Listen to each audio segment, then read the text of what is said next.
The following broadcast is a copyrighted production of 412 Communications. Any non-personal retransmission of this broadcast without the express written consent of 412 Communications is hereby prohibited.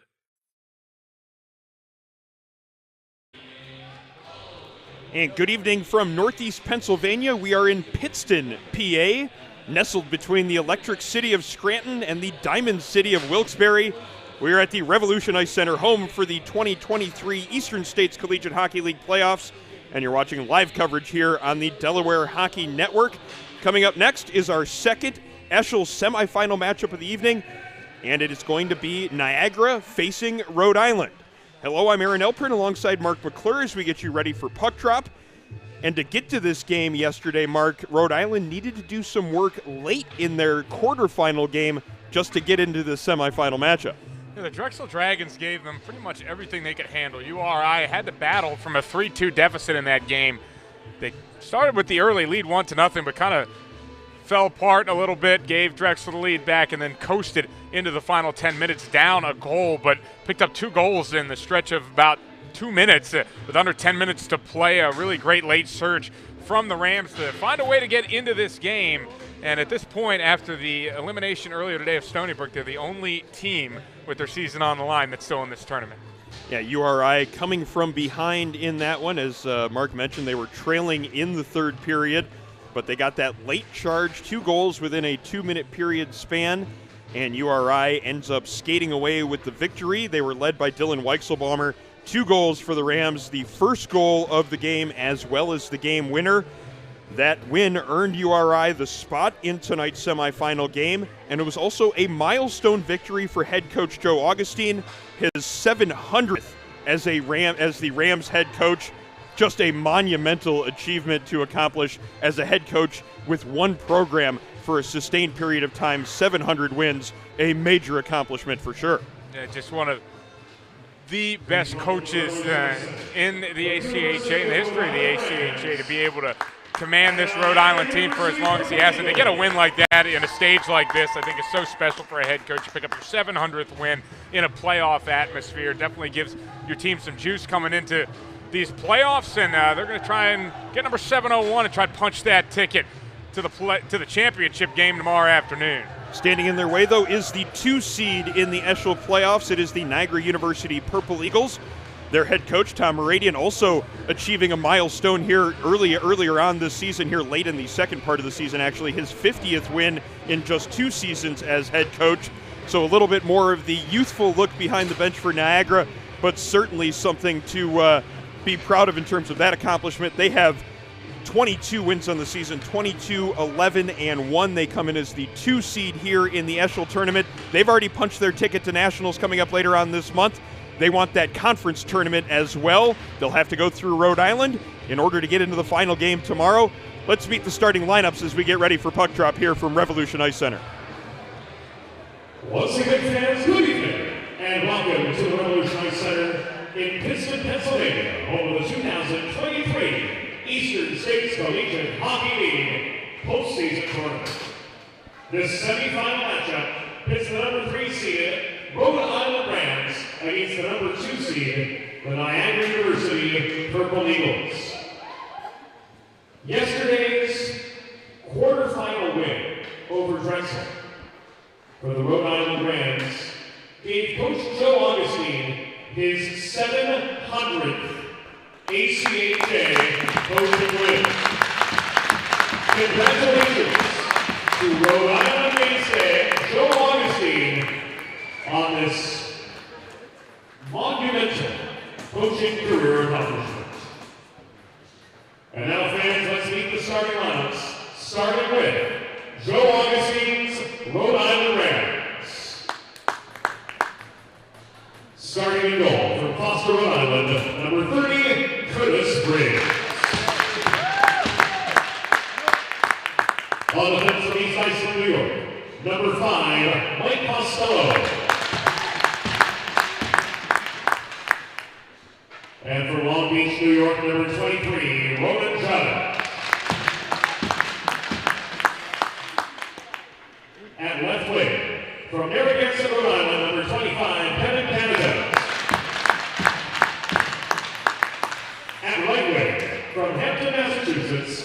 14, Dylan Weisselbacher. And starting at center from Point Lookout, New York, number 22, Rhode.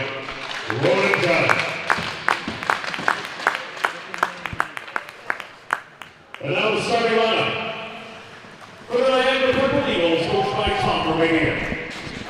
Starting in goal from Orchard Park, New York, number 30, Brent Zell. On defense from Pennington, British Columbia, number 5, King Schneidler. And from Oshawa, Ontario, number 22, Dean Taylor. Starting in left wing from Calgary, Alberta, number 11, Nicholas Porterfield. At right wing from Charing Cross, Ontario, number 93, Lucas Fancy. And starting at center from Tonawanda, New York, number 14, David Christopher. The all-ice officials for this evening's game, as appointed by the Eastern States Collegiate Hockey League and the American Collegiate Hockey Association, are referees John Santos and Carmen Machado, and linesmen Steve Finkel and Nosike Oyobe. The official scorer for this evening's game is Abby Wazaki. Fans at this time, we ask that you please direct your attention to the American flag located behind the Rhode Island goal, as we honor the United States of America and those who defend this nation with the Star-Spangled Banner.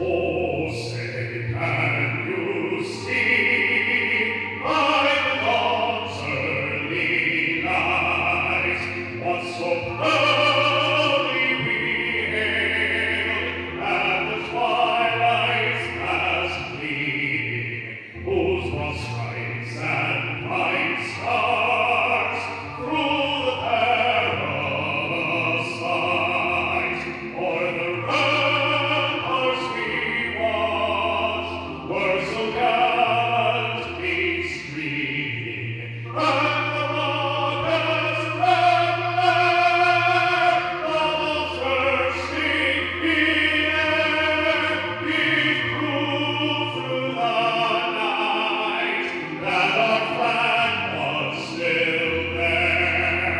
Oh, sing us that star-spangled banner yet wave. O'er the land of our free and the home of the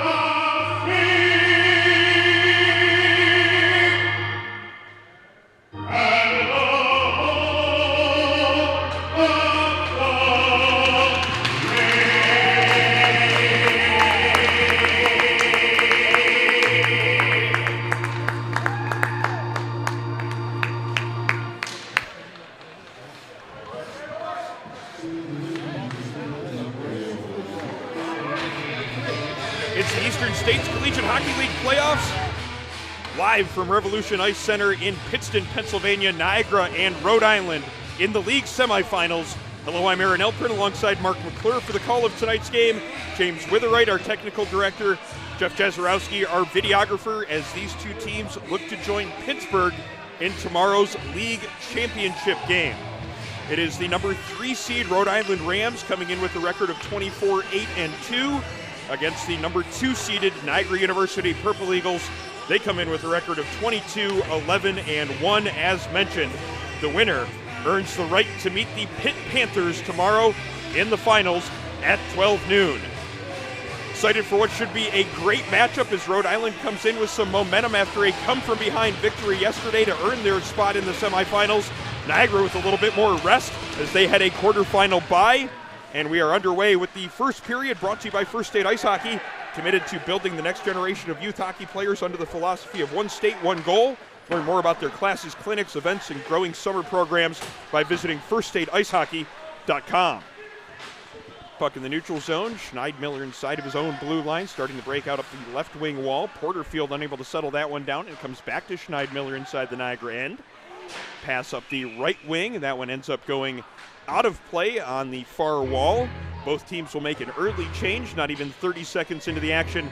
5 new players coming over the boards for Rhode Island and 5 new for Niagara as well. I expect it to be a lot of short shifts today, Aaron. Both these teams played fairly fast hockey. You saw how quick Rhode Island played in that quarterfinal. Expect similar pace here in this semi. One thing I'm going to watch for in this game is the question of rest versus rust, or in this case it's going to be rest on one side versus the team with a little bit more momentum coming into this one. Rhode Island having the momentum from yesterday's win. Niagara more rested. They get an early opportunity as Clemens' backhand shot not very far off the mark as he let that one go from a prime shooting location. Hit something, I don't believe it was the netminder making the save, as no shot on goal was recorded in that exchange. Put back up ice in the offensive zone now for Rhode Island. Pressure being put on in the near corner by the defenseman Barcelou. Unable to come up with the puck, and it comes out towards the blue line, now through center ice. Back into the Rhode Island end where the defenseman Jonathan Shaw sets it up. Shaw across to Cudd. Backhand pass into the neutral zone. Engelson gets it across the blue line, but his shot is blocked before it gets to the top of the circle. And now back in the other direction, there's going to be Austin Robinson for the Purple Eagles. Robinson stops and then spins a pass towards the front of the net. Manning unable to handle that one. Comes back to the point now, kept in there on the far side by Robinson. Keeps it moving in the offensive zone for the Perps. Good bit of physicality there in the near corner as Rhode Island's able to come up with a loose puck and get it out to center ice. Coulter there finding control of it. D-to-D pass, and now the Purple Eagles try to get it into the offensive zone. Good play by Cudd to create a loose puck and get it back into the Purple Eagles zone, but they find possession quickly and now back into the offensive zone. Robinson playing it to the far wall. It's going to be a Rhode Island player getting to it first. That's Zachary Bell. Now it's going to be Corey Zabo with a little bit of room up the near side. Chips it past the defender, then takes a little bit of a high hit before chasing it into the corner. Picked up there by the defenseman for Niagara as the breakout starts up the right side. Some room to maneuver for Dean Taylor here in the neutral zone. He stops just inside the blue line after dumping a backhand in. Now Niagara setting up that forecheck pressure. It comes back towards the point. Schneidmiller keeping it deep in the offensive zone. Rams, though, finding possession, now trying to get it out on this side, but more numbers over on the left wing wall for Niagara. They can't keep it inside the zone there, but they do have possession in the neutral zone. Bouncing puck just inside the Rhode Island blue line. Ram had to spin to avoid a hit there. That was Ronan Judge making sure he didn't take the rough ride there against the near boards. Then we have an offsides play as it barely comes in across the Rams blue line. Faceoff's going to come all the way back down to the other side.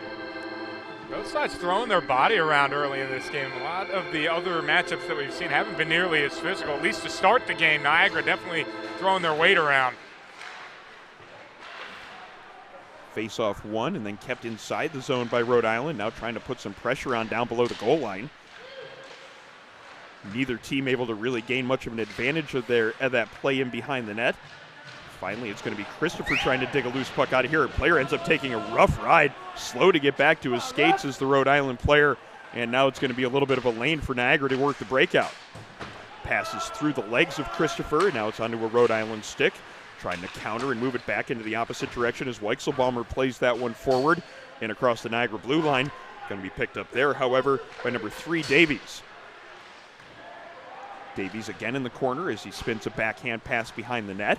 Now some room on that far side as Taylor looks to start the breakout. Rather, that was Person making that original pass out of the defensive zone. Shaw on his own end starting the breakout for his side. Now maybe some almost looked like it was numbers developing there in the neutral zone, but that first pass didn't connect, and now it's going to be a quick counter play in favor of the Perps. Collision there along the goal line.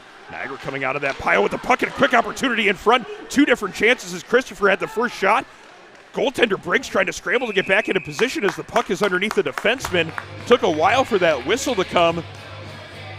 Wouldn't be surprised to hear Niagara players looking for a call there on the player ending up covering that one for Rhode Island. Mad scramble in front of the net. And they might have had a case there trying to, if they asked for it at least, trying to get maybe a penalty shot there, as it did look like a Rhode Island player had covered that one right around the top of that half circle of the blue paint. There's no doubt it wasn't Briggs. Briggs had completely almost exited the crease before he managed to get back into position. Rhode Island takes advantage of that face-off, and they move it out of the zone, now putting on some pressure here in the zone to our right. That pass is just a touch off the mark, but eventually settled down by Sanders. Sanders now again making sure he gains control of that. Rhode now, things moving a little bit slowly for this Niagara breakout, but not too much pressure coming from the Rams. Now a long pass as they try to get that long stretch play set up, and then a foot race for the hash marks. Just won by the Rhode Island defenseman. Bell just barely beating out Sanders to get to the hash marks here on the end to our left, so that will be an icing call. Face-off coming back into the Niagara zone to the left of the netminder, Grant Zell.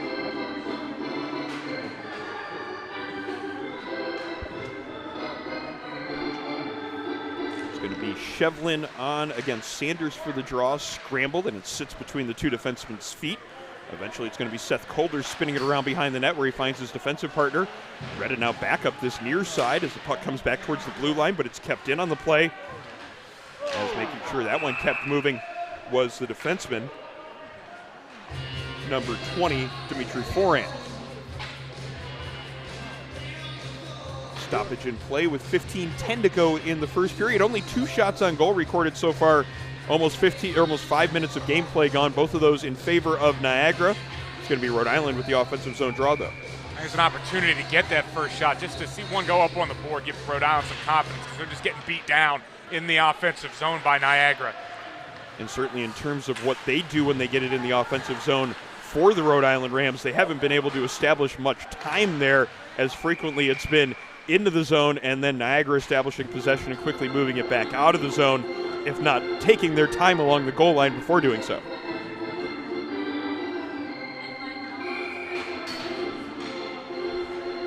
Faceoff's going to be right in front of the Niagara bench. On for this draw, number 22, Luke Judge, squaring off against Reed Manning. Manning winning the faceoff for Niagara as they look to get things set up inside their own zone. Schneidmiller with the pass up this left wing wall, and Robinson dumps it in right in on goal, handled by the glove hand of Briggs. And the Pontiac High School product hangs on for a whistle. 14:44 to go in the period. Now 3 shots on goal for Niagara. All 3 stops being made by Briggs. Briggs showed us what he could do in that game against Drexel. A very capable netminder. Does a great job with his positioning. That's his big key. And so far, been perfect on his 3 shot attempts against them. Yeah, he is what his head coach Joe Augustine calls the no-doubt MVP of this Rhode Island Rams team. Obviously, he sets the tone from the back end, making sure that his team has the life they need in order to create at the other end of the ice. You're going to see plenty of shots from this potent Niagara attack, but on the other end, you have a very capable netminder as well in Grant Zell, 14-4-0 this season for Niagara. Hasn't faced a shot yet, but trust me, when he faces his shots, you'll see a very capable keeper. Quick one-timer from Taylor there goes wide, and then a player runs into the near post. Net coming off of its moorings, and the netminder Briggs lobbying for a call, lobbying for that faceoff in the neutral zone. We'll see where they decide to put this draw, whether or not it's in the zone or outside the zone. It looks like it's coming outside the blue line.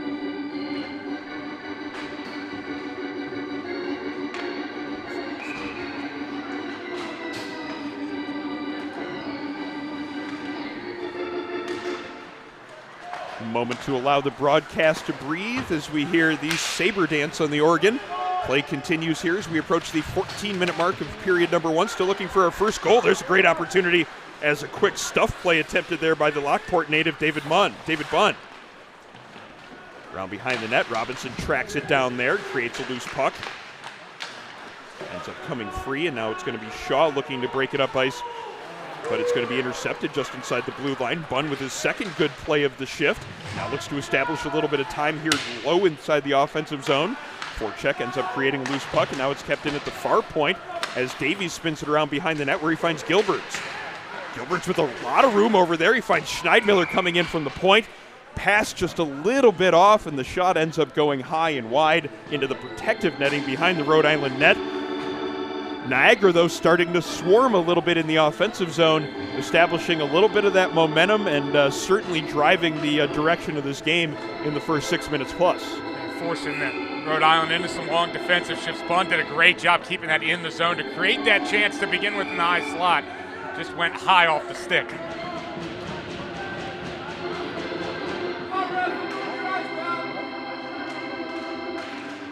Taking a little while to get that face-off taken care of, and a lot of extracurriculars going on before the puck dropped. Eventually the puck is down. Now a 2-on-2 battle for a loose puck along the near wall. Andrioli getting it free, but now he has to go back to the neutral zone to play a little defense as Szabo gains the blue line.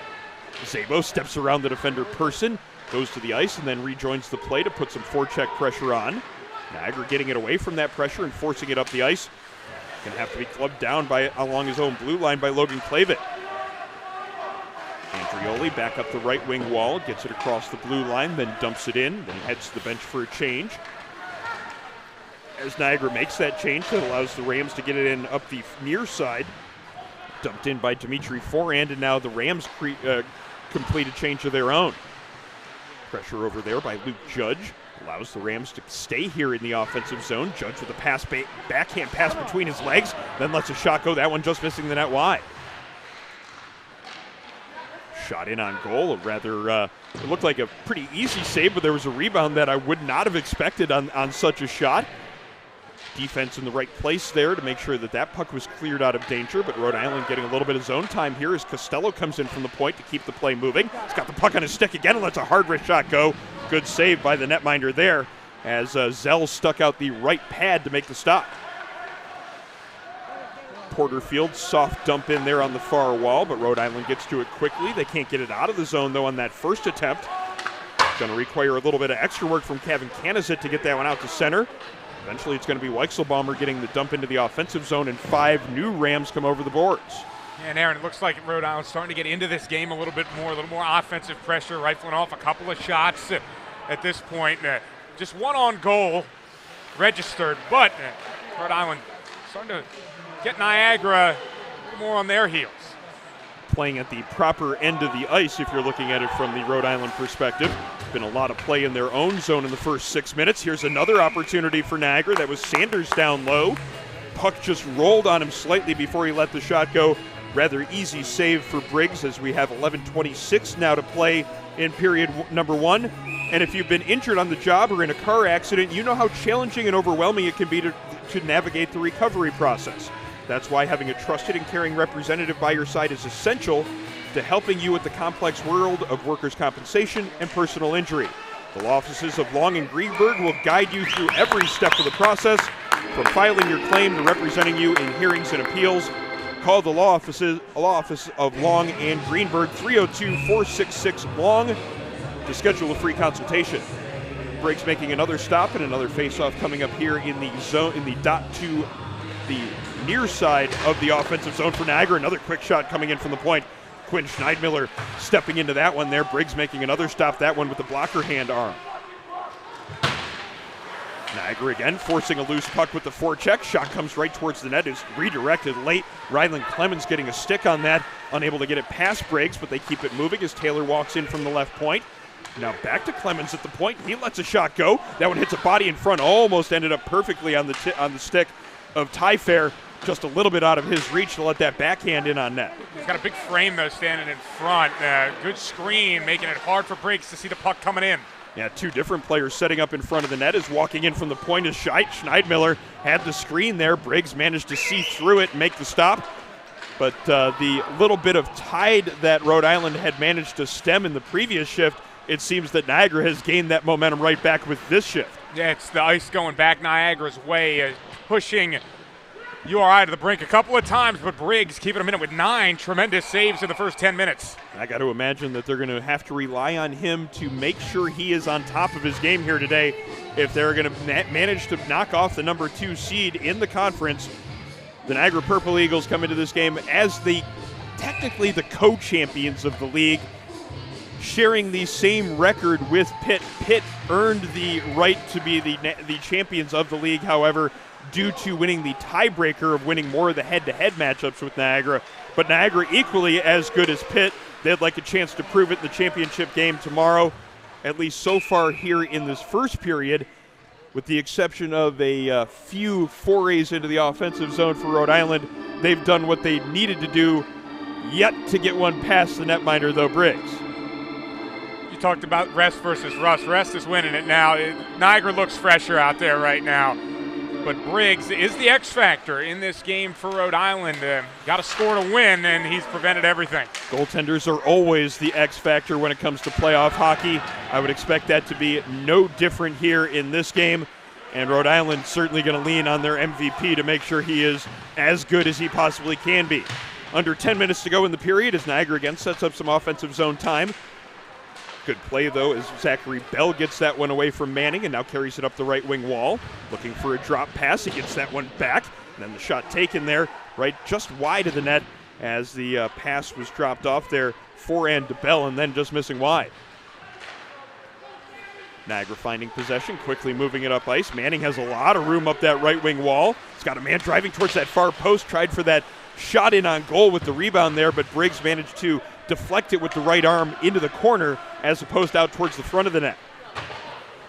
That pass just a little bit too far for its intended target. Weichselbaumer in the neutral zone. And now quickly into the offensive zone come the Purple Eagles. Backhand shot by Thurston. Didn't get as much as he wanted on that one. Pad save made. Now we have a penalty coming up as the Rhode Island player without his stick. I'm thinking this is going to be an offensive zone penalty against the Purple Eagles. It's a slashing call that's made, and the door opens to the Purple Eagles penalty box. It's going to be Thurston heading into the box for that penalty. No better way to turn a tide, Aaron, than like a penalty. You've only had one shot on goal in 11-plus minutes. Now you have a little bit of an opportunity. If you can sneak one past Zell here, that's frustrating for Niagara, so URI definitely going to need to be on their best. And it was a power play goal that opened the scoring for Rhode Island yesterday. As Dylan Weichselbaumer got his first of two in yesterday's game on the power play late in the first period. 2 minutes for slashing. Time of the penalty, 11:08 seconds in the first period. Thurston 2 for slashing at 11:08. Bell accepting a pass along the top of the circle here on the right wing. Back towards the point, but that one's too far for Shaw to get to, and he'll have to retreat back to his own blue line before Rhode Island can get back into the offensive zone. Bell up the left wing wall, stops just before the top of the circles, and then feeds it along to Shaw. Shaw walking in with a lot of room to let that shot go. Zell had a pretty clear look, though, threw that right pad out and made the stop. And then his teammates did a good job of making sure that puck got cleared up ice, killing off a little bit more time on this penalty. 1:08 left to go in this Rhode Island power play. Into the offensive zone and now settled down by Bell along the right wing wall, looking for a pass. He's got a man in the slot. That's Weichselbaumer. Pass was on the backhand, though, and he had to settle it down, unable to get a shot away. He's got another chance to get a shot away, but quick pressure from Niagara. It's a bouncing puck out towards the top of the slot. Niagara finding control. Purple Eagles getting that one sent the length of the ice. Now 40 seconds left on their penalty. Oh, like some basketball, a jump puck right there as the two tried to go up and slap it either way, and ended up going Niagara's way, able to get that clear. Can never tell what sort of athleticism will be called for in the game of hockey. Every once in a while, you have to be able to leave your skates and go up to get one. Good work in that case to successfully do so. Second power play unit out there for Rhode Island, getting things set up. Shot attempt hits a skate and goes wide. Now a one-on-one battle in behind the net. Trying to come up with possession is Kevin Kanazit. Finally gets it away from one defender, but he can't complete a pass back to the point. Could be a rush opportunity as Ty Fair walks in, lets a shot go. Left save made by Briggs, as it could have been numbers into the offensive zone for the Purple Eagles, but unable to really develop much there as the secondary player coming in late. Now we have a delayed penalty coming up against Rhode Island, so after killing off that penalty, Niagara is about to go on a power play of their own as a holding call is signaled, and now it seems that it's going to be Niagara with that chance to create a little bit of extra momentum with an opportunity on the man advantage. Yeah, just an awkward-looking play as bodies went careening over each other, and referee raised the arm for the hold, and a chance for Niagara to already up the constant pressure they've been putting on URI. Will this be the difference is the question. Taking a look here as they get things set up for this faceoff, it's going to be Christopher on for the draw, the number 2 leading scorer here on this Niagara team. David Christopher, the Tonawanda, New York native, 13 goals and 25 points. He's certainly one of the players that will be looked to produce here on the Primo Power Play.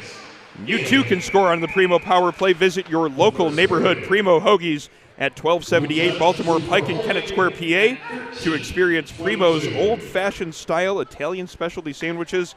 It's not just a hoagie, it's a Primo. 16 seconds gone in this Primo Hoagie Power Play as the shot was deflected up and out of play. Face off from that same dot. It's going to be Christopher and Mulhern on for the draw.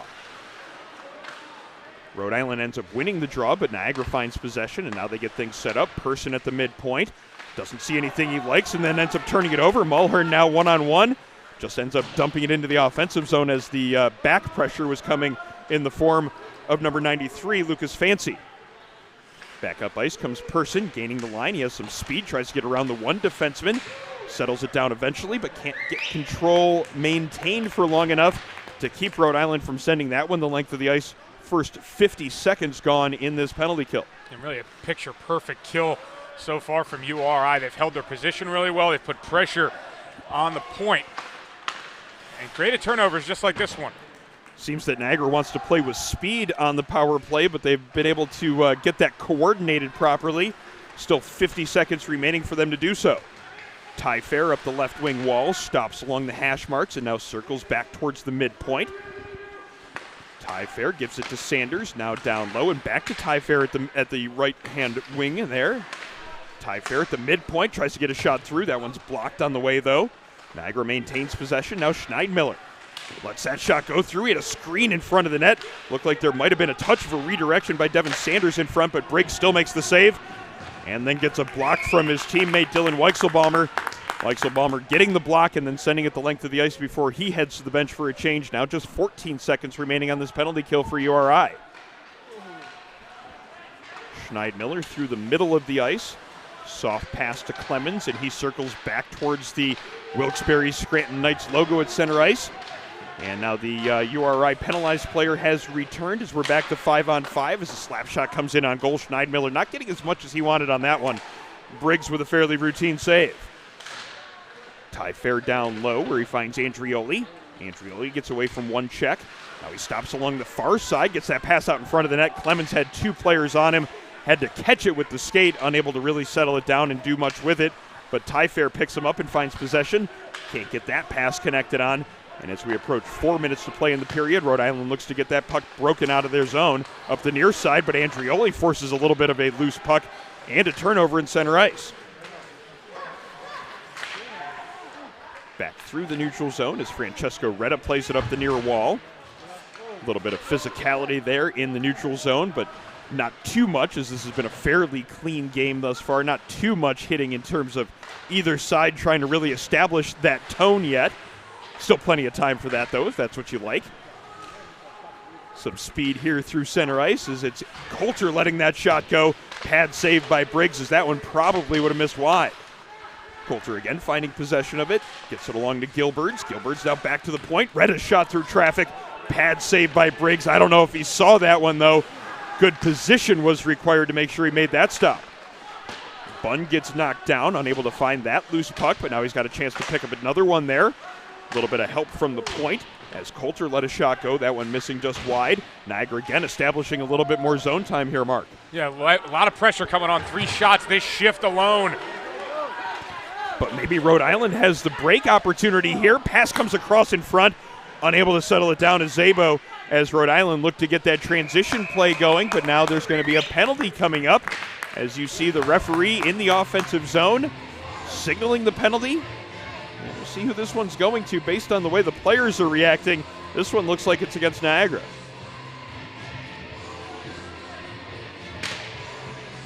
Yep, the Niagara door opens up. Number 15, Tyler Gilberts heads in. So it's going to be a chance for the URI power play to draw first blood here in this game. No score yet despite a relentless amount of pressure from Niagara. They've been unable to get one on the board yet. Neither has URI, but now the Rams get their second chance on the power play. And that's what generated their only real offense of substance so far. with just 3 shots in the game. 2 of them came on their previous power play chance. Opportunity to do a little better.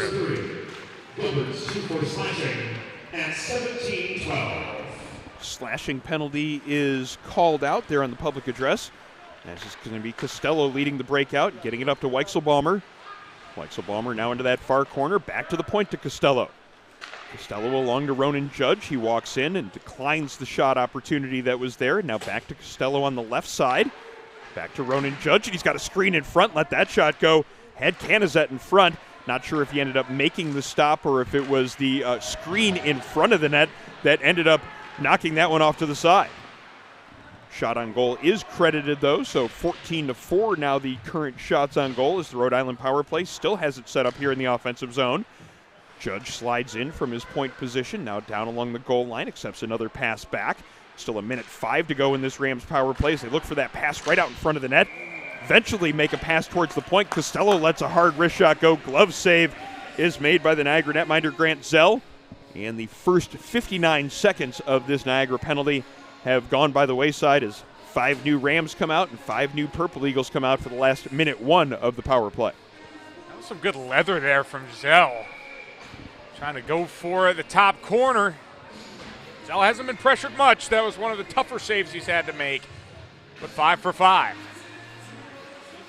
Good establishment of zone time for Rhode Island, but only that one real glorious opportunity. This one's going to be a hand pass called as the Rhode Island defenseman left his skates to try and glove that one down as it was cleared about 7 feet off the ice surface, and he did get a piece of it with the glove, but not enough of it to keep it in the zone. It ended up being touched by a teammate, and now we have a face-off in the Rhode Island zone.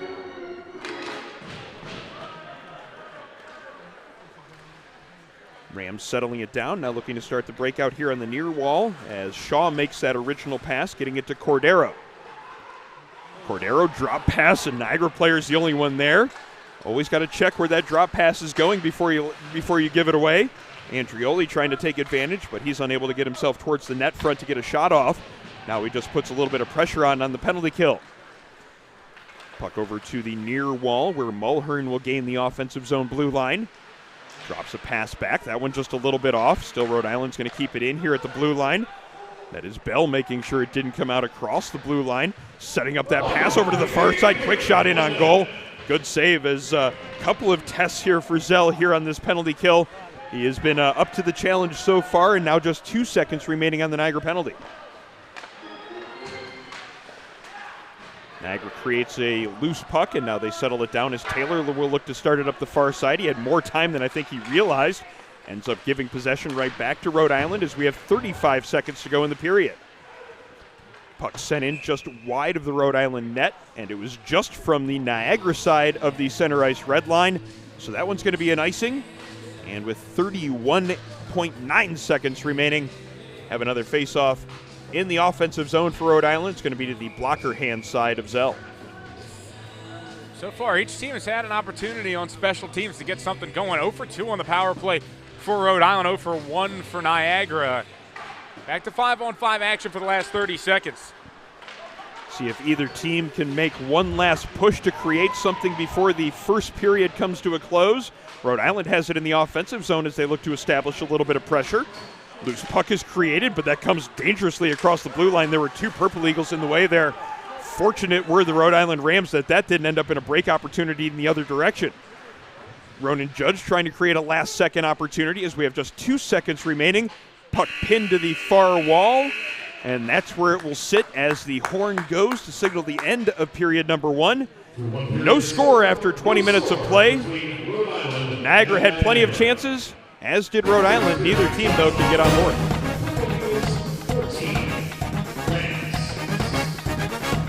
And we head to the first intermission break. No score on.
And welcome back to Revolution Ice Center in Pittston, Pennsylvania. We're here for the Eastern States Collegiate Hockey League playoffs, and we're at the first intermission of our second semifinal game in the league playoffs. Niagara and Rhode Island tied 0-0 after 20 minutes of play. Here for the intermission report, Mark McClure, Aaron Elpern, as we review a period that saw plenty of opportunities for both sides, but no goals on the scoreboard. And one thing we certainly saw was Curtis Briggs, the netminder for Rhode Island, putting in an MVP-like performance. That's what his 700-win head coach Joe Augustine calls Briggs, and he certainly showed it there in the first period. Yeah, his positioning was just fantastic throughout that entire period. There were a lot of times where he had some big bodies out in front of him, causing some screens. He had to live through that entire power play, the one power play that Niagara had in the opening 20. Just a fantastic job working through everything that was thrown at him. Everything from close, everything from distance. He was able to get everything off and really didn't allow any second chance opportunities. No scraps out in front for Niagara to pounce on. The Foster, Rhode Island native, a perfect 14 for 14 in the first period. Really doing wonderful work to hold off this vaunted Niagara offense. The Purple Eagles have 165 goals on the year. 34 games played, that comes out to an average of 4.9 goals per game. That is a huge number in ACHA Division I hockey. You have to be really firing on all cylinders to end up at the end of the season to have an average like that, just under 5 goals a game, and really says a lot about what this Rhode Island team's been able to do in the first period, keeping them off the scoreboard, and a lot of that credit obviously going to Curtis Briggs. And you've been able to see how they've been able to do that, though. Even though they're not on the scoreboard, you can see that this is an offense that generates a lot of opportunities. You see what they do in the neutral zone, forcing some turnovers, creating some rushes going forward, odd man. We didn't really see as much of that in the first period, but a lot of chances for Niagara, forcing some scrambles, doing a lot of the right things. And Rhode Island's going to need to shore up a little bit and help out Briggs throughout the game. He's not going to be able to do this alone. Well, one thing you can certainly say about this Niagara team, and actually maybe I'd have a debate with myself about how to phrase it, do they play fast or do they play quick? because I think they do both. They can either get that straight line speed going up ice and be really fast and really put some pressure on defensemen with their the straight line speed, but they also make those small plays in those tight areas really quickly, forcing defenders to have to change directions quickly. And I think that's what it's that combination of both fast and quick that allows them to be a dangerous offense. And you saw just the opportunity generation that they had in that first period. It's not surprising that they averaged close to 5 goals a game. Yeah, and something that I always like to say when you see an offense like Niagara is they have great acceleration. They go from pretty much nothing to running at you very, very quickly, and that's what creates some of these holes, some of these gaps in Rhode Island's defense. You've been able to see a couple of shots from the slot that Briggs has been able to turn away, but overall, they've gone from a stretch where Rhode Island had about 2 minutes where they had some good offense in the Niagara zone, and the next thing you know, snap your fingers, and there were 3 minutes that we spent in the URI zone where Niagara had plenty of chances. So Niagara, you can never kind of slouch a little bit or anything like that. You can't sag off of them and expect they're going to slow down because they're going to come right back at you. Maybe the one thing we were talking about there in the first period, the rest versus momentum question has so far favored Niagara. They had the night off with the quarterfinal bye last night. That's maybe given them that extra step on the Rams, who had to play a difficult come-from-behind victory against Drexel last night in the quarterfinals. At least in the first period, that question seems to favor the team that is more well-rested, the team that likes to play fast, Niagara. They don't have any goals on the board to show for it, though, and a lot of that, as we keep mentioning, is because of the netminder Curtis Briggs. That should bring our intermission report to a conclusion, as we have about 4 minutes left until we get ready for second period action. The Rams and Purple Eagles tied 0-0. You're watching live coverage of the Eastern States Collegiate Hockey League playoffs right here on the Delaware Hockey Network. Bridges have connected people for centuries. When it comes to helping small businesses build bridges with the people they serve, there's a new gold standard. 412 Communications offers a uniquely comprehensive array of media solutions to help your brand establish and maintain strong, lasting connections with your clientele. Watching the game or tailgating with friends? Score big and serve in style with Primo Hoagie's party trays and sampler platters. There is no bigger crowd pleaser than Primo Hoagie's, made only with the highest quality Thuman's meats and cheese, sliced fresh to order and served on Primo's award-winning seeded rolls. You get the best tasting hoagies in the area and save yourself the prep time. Stop into your local neighborhood Primo Hoagie's on Baltimore Pike in Kennett Square, Pennsylvania, or order your tray online at PrimoHoagies.com. It's not just a hoagie, it's a Primo. Think about it. The trash and recycling bins in our homes, even with normal use, are places where harmful bacteria like Salmonella and E. coli can multiply by the thousands. But like anyone, you want to keep your home and your family as healthy as possible. Delaware Trash Can Cleaning can help. They sanitize your trash cans with high-pressure hot water jets that can kill over 99% of the germs and bacteria in your cans in just a few minutes. To schedule your first cleaning, call 302-310-9075 or visit DelawareTrashCanCleaning.com.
Welcome back to Northeast Pennsylvania. We're at the Revolution Ice Center, home of the 2023 Eastern States Collegiate Hockey League playoffs.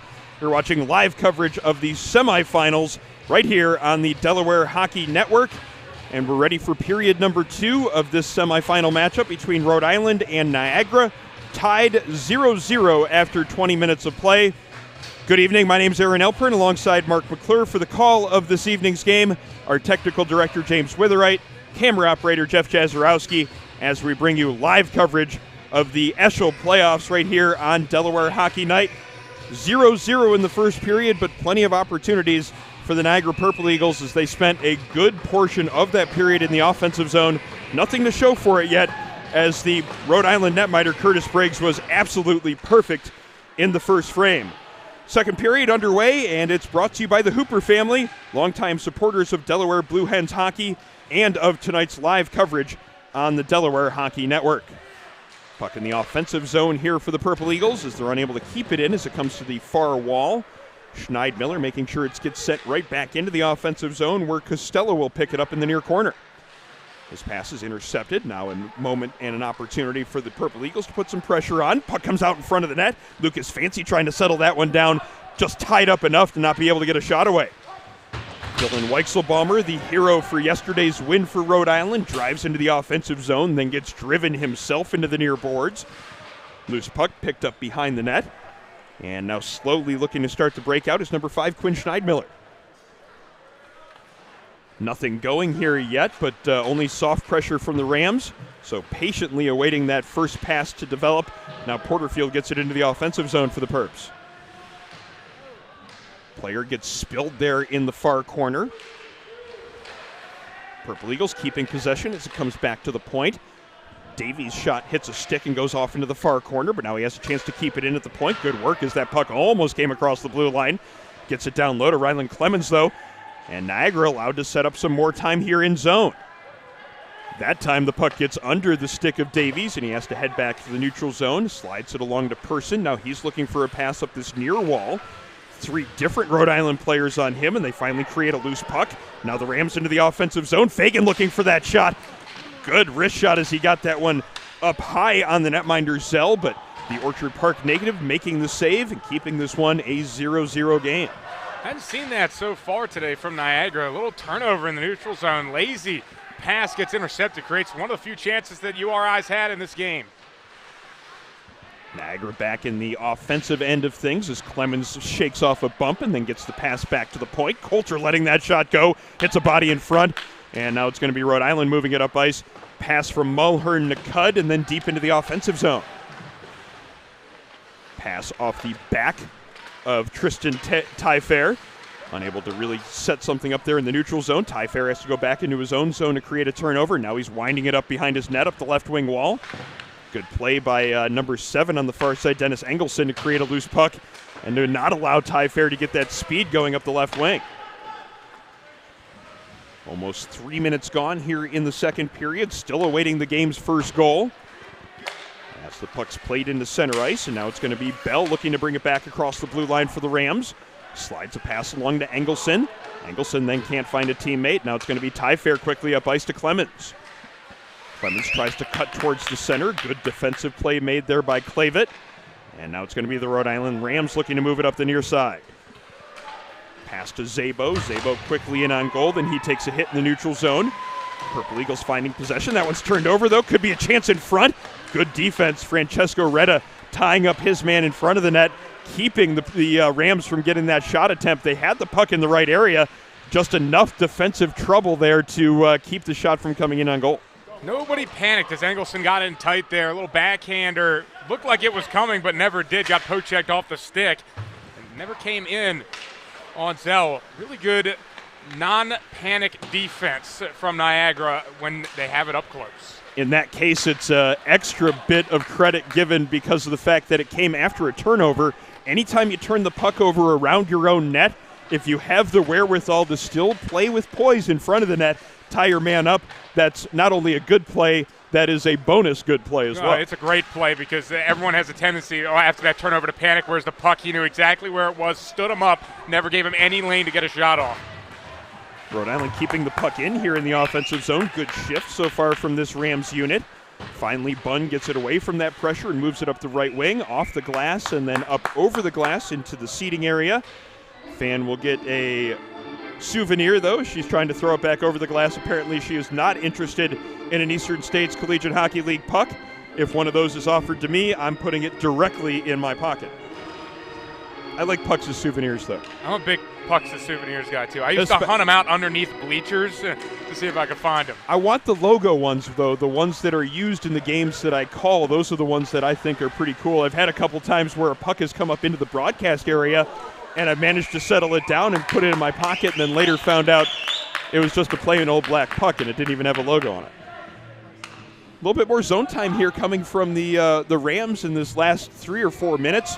Again, Zell has to make a save and get a cover, and maybe a little bit of that pushback that we were hoping to see from this Rhode Island team as they were on their heels for a good bit of that first period certainly equals things out as we get moving in this second period. They've absolutely bounced back. They've cut the shot differential to just 5, 15-10 at this point. URI took them some time, but they're starting to put pressure on Niagara.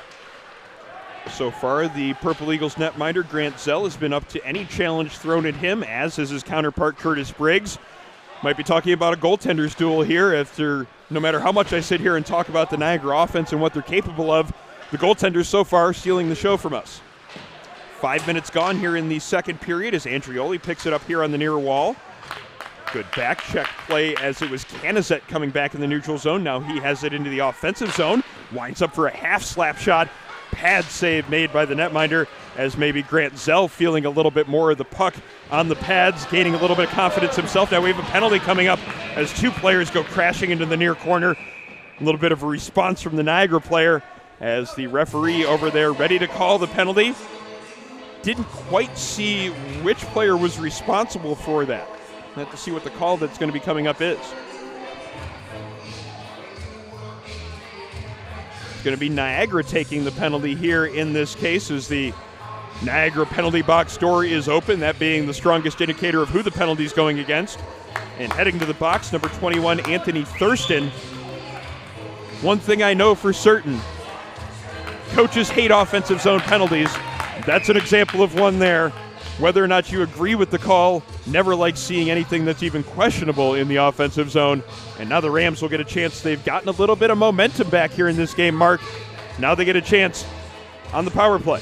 And in addition to that, that is the second offensive zone penalty that Niagara has taken. Both of their penalties have been in the offensive zone. That's going to be something that's going to be very frustrating at the end of this game, depending on the way that it goes, and especially if this turns into anything for Rhode Island. That's going to be a talking point, is these offensive zone penalties. Managed to do some work with one of their power plays in the first period, not on anything on the board. They have something nice set up here. Great play, though, is sliding through the slot to get in the way of that pass. Number 23, Devin Sanders. That backdoor pass was there from the near side to the far side post. Sanders sliding on his stomach through the slot to get in the way. Great defensive play on the penalty kill.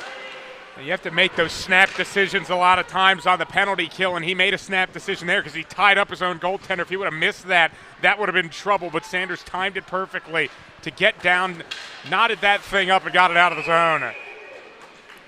Player getting knocked down here as it appears we're going to get a penalty called against Rhode Island. So only 59 seconds with the man advantage for the Rams, and then with the zone entry, they end up taking an interference call. Kevin Canizet, the guilty party in this case. So for the next minute 1, we'll get a 4-on-4 play, and then it'll be an abbreviated Niagara power play. A little bit of a momentum killer for URI, who, I'm going to say it, Aaron, has played the better hockey this period in the 6 and change that we've played. Generated some chances on Zell. He still turned them away, but URI is not the underdog it seemed like they were in the first period. Well, we spent the whole first period and first intermission talking about Curtis Briggs, but we barely even noticed him here. Shot fanned on there by Bunn, but now he puts some pressure on down low, tries to feed that pass out in front, couldn't quite get it to Robinson. Robinson now harassing the 2 Rams here in the corner, gets that puck free. Davies with that shot from the point. That one gets deflected on the way through, up and out of play into the protective netting. 13:24 to play in the period, 42 seconds left in 4-on-4. And then, as mentioned, it will be an abbreviated power play for about a minute for the Purple Eagles. You realistically think this would favor Niagara with the speed that they've played at so far. We'll see if that holds in this 4-on-4. They don't have a lot of time to work with, but in this 42 seconds, we'll see what we got. doesn't require much time to make something happen in this sport. Sometimes it feels like it, but the plays happen bang, bang, and it can be just a few seconds until something comes together. Person at the midpoint spins away from one defender, now has it here at the right point. Slides a pass across, one-time shot taken. Now a loose puck in that far corner. It's Bunn gets it out of his skates and plays it along to a teammate there in that far side. Robinson, though, can't settle it down. And now it's going to be a chance for Engelson to skate it through neutral ice. Engelson softly on net, blockered away by Zell. Now his teammates with some room here up the near side. Bunn with plenty of speed as he gains the blue line. Takes the shot himself through a bit of a screen. Good save there by Briggs, as that's the first one that's really challenged him here in second period play. And he didn't see when it was coming. He knew that it was coming, just didn't exactly see it. The screen wasn't set in front of him. It flashed across him and managed to still get that one away and into the corner. Nice little toe drag move to not only set up the shot, but the screen in front of the shot.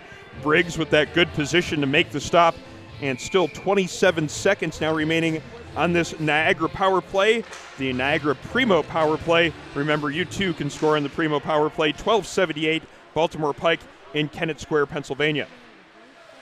Niagara getting things set up. That pass doesn't connect, though, as they try to go from low to high, but a good play to create another loose puck here. Still 30 seconds remaining in the power play as they keep it in yet again. Opportunity to let that shot go. Rebound chance. Getting his own rebound there was Devin Sanders. He was the one that did the great work there in the penalty kill, leaving his feet to make the block. Almost rewarded on the power play. 2 different chances there. And that was just a great stretch of 30 seconds from him. He managed to somehow keep it in the zone and then turn 2 shot opportunities, almost put it in the back of the net. What a job by Sanders. Just didn't turn out for him in the end. 5 seconds now remaining in the Niagara power play.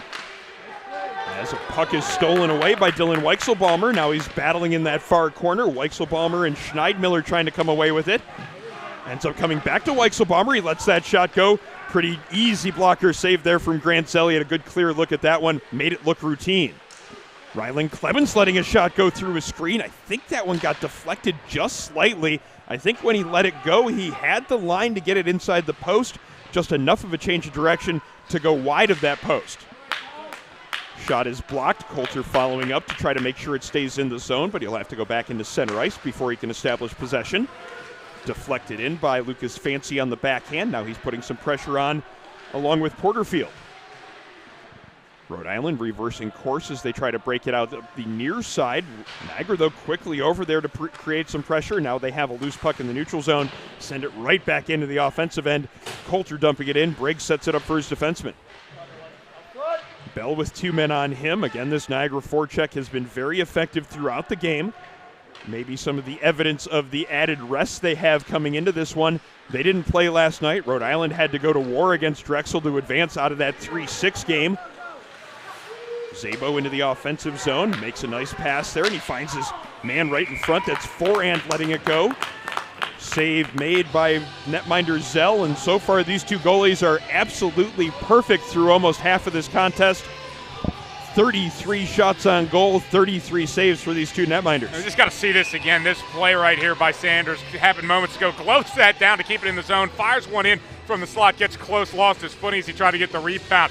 That was a tremendous job right there. Kind of shows the want that both these teams have to get to this championship game. Both teams with a lot of guts so far through the first half an hour. Something that I've seen at least a couple of times in this game is not only making that first play, but then following it up and making a second play. It's not just enough in a lot of those cases to get that loose puck to create that chance, but if you can follow it up, you can add to the opportunities that you're giving your team, as we are almost to the halfway point of this contest. Still nothing on the board yet in terms of goals, but that doesn't mean either side isn't trying. It is workmanlike effort from both of these goaltenders that has produced this 0-0 tie. And I'm one for these types of goaltender battles, personally speaking. If anyone says that these games are boring, they need to watch a game like this where both teams are flying around, creating opportunities on both ends, and each goalkeeper is making tremendous saves to keep this game level at 0. At this point, we start to ask the question, is it going to take a perfect shot to beat one of these goalies, or is it going to have to be something fluky to get something past them? Yeah, that's always the question in a game like this. And then another thing that comes up is, when does the mental game start to enter these players' head? That they've now seen a period and a half looking at a goose egg on the scoreboard. maybe start to force things out, the frustration picking up as that shot's let go. Nice save with the stick by the netminder after Carson Andrioli let that one go. Taylor at the midpoint. He has a screen in front. Briggs sees through that one pretty nicely, handles that one with the glove. Good reaction and a good read. No doubt that Curtis Briggs is on top of his game, much like his counterpart Grant Zell. This is a goalies duel so far through the first 30 minutes. Might be another 30 minutes plus until we get somebody that can finally lift the lid on this one. He's done a great job flashing the leather. A lot of times they've went glove side on Briggs, and he's shown them why that's been a bad idea. 20 for 20 for Briggs between the pipes. Niagara again getting that offensive zone time established. This is Ty Fair skating back towards the point. Slides a pass across and out and towards the front of the net. Player was there but couldn't quite get the shot away as number 23 Sanders again in the play as he's been all over the ice here in this second period. Continuing to call his name here, whether or not it's a defensive play or a play in the offensive zone. Taylor accepting that pass on his backhand along the blue line, slides it back to his defense partner Schneidmiller. Two of them trade it back and forth as we have a delayed penalty coming up here as we had a little bit of a late hit against the Rhode Island player. And then the return of the favor as the call is being made. Are we going to get the second call made or no? Nope, it's not. Just the Rhode Island penalty coming in this case. And it's going to be number 18, Thomas Fagan, as he had a late hit on the Niagara defender after he let his pass go. Thought they would get Schneidmiller for coming back at him there before player went to the penalty box, but it is going to be a Niagara power play and another opportunity to get the game's first goal as they have the man advantage now for the next 2 minutes.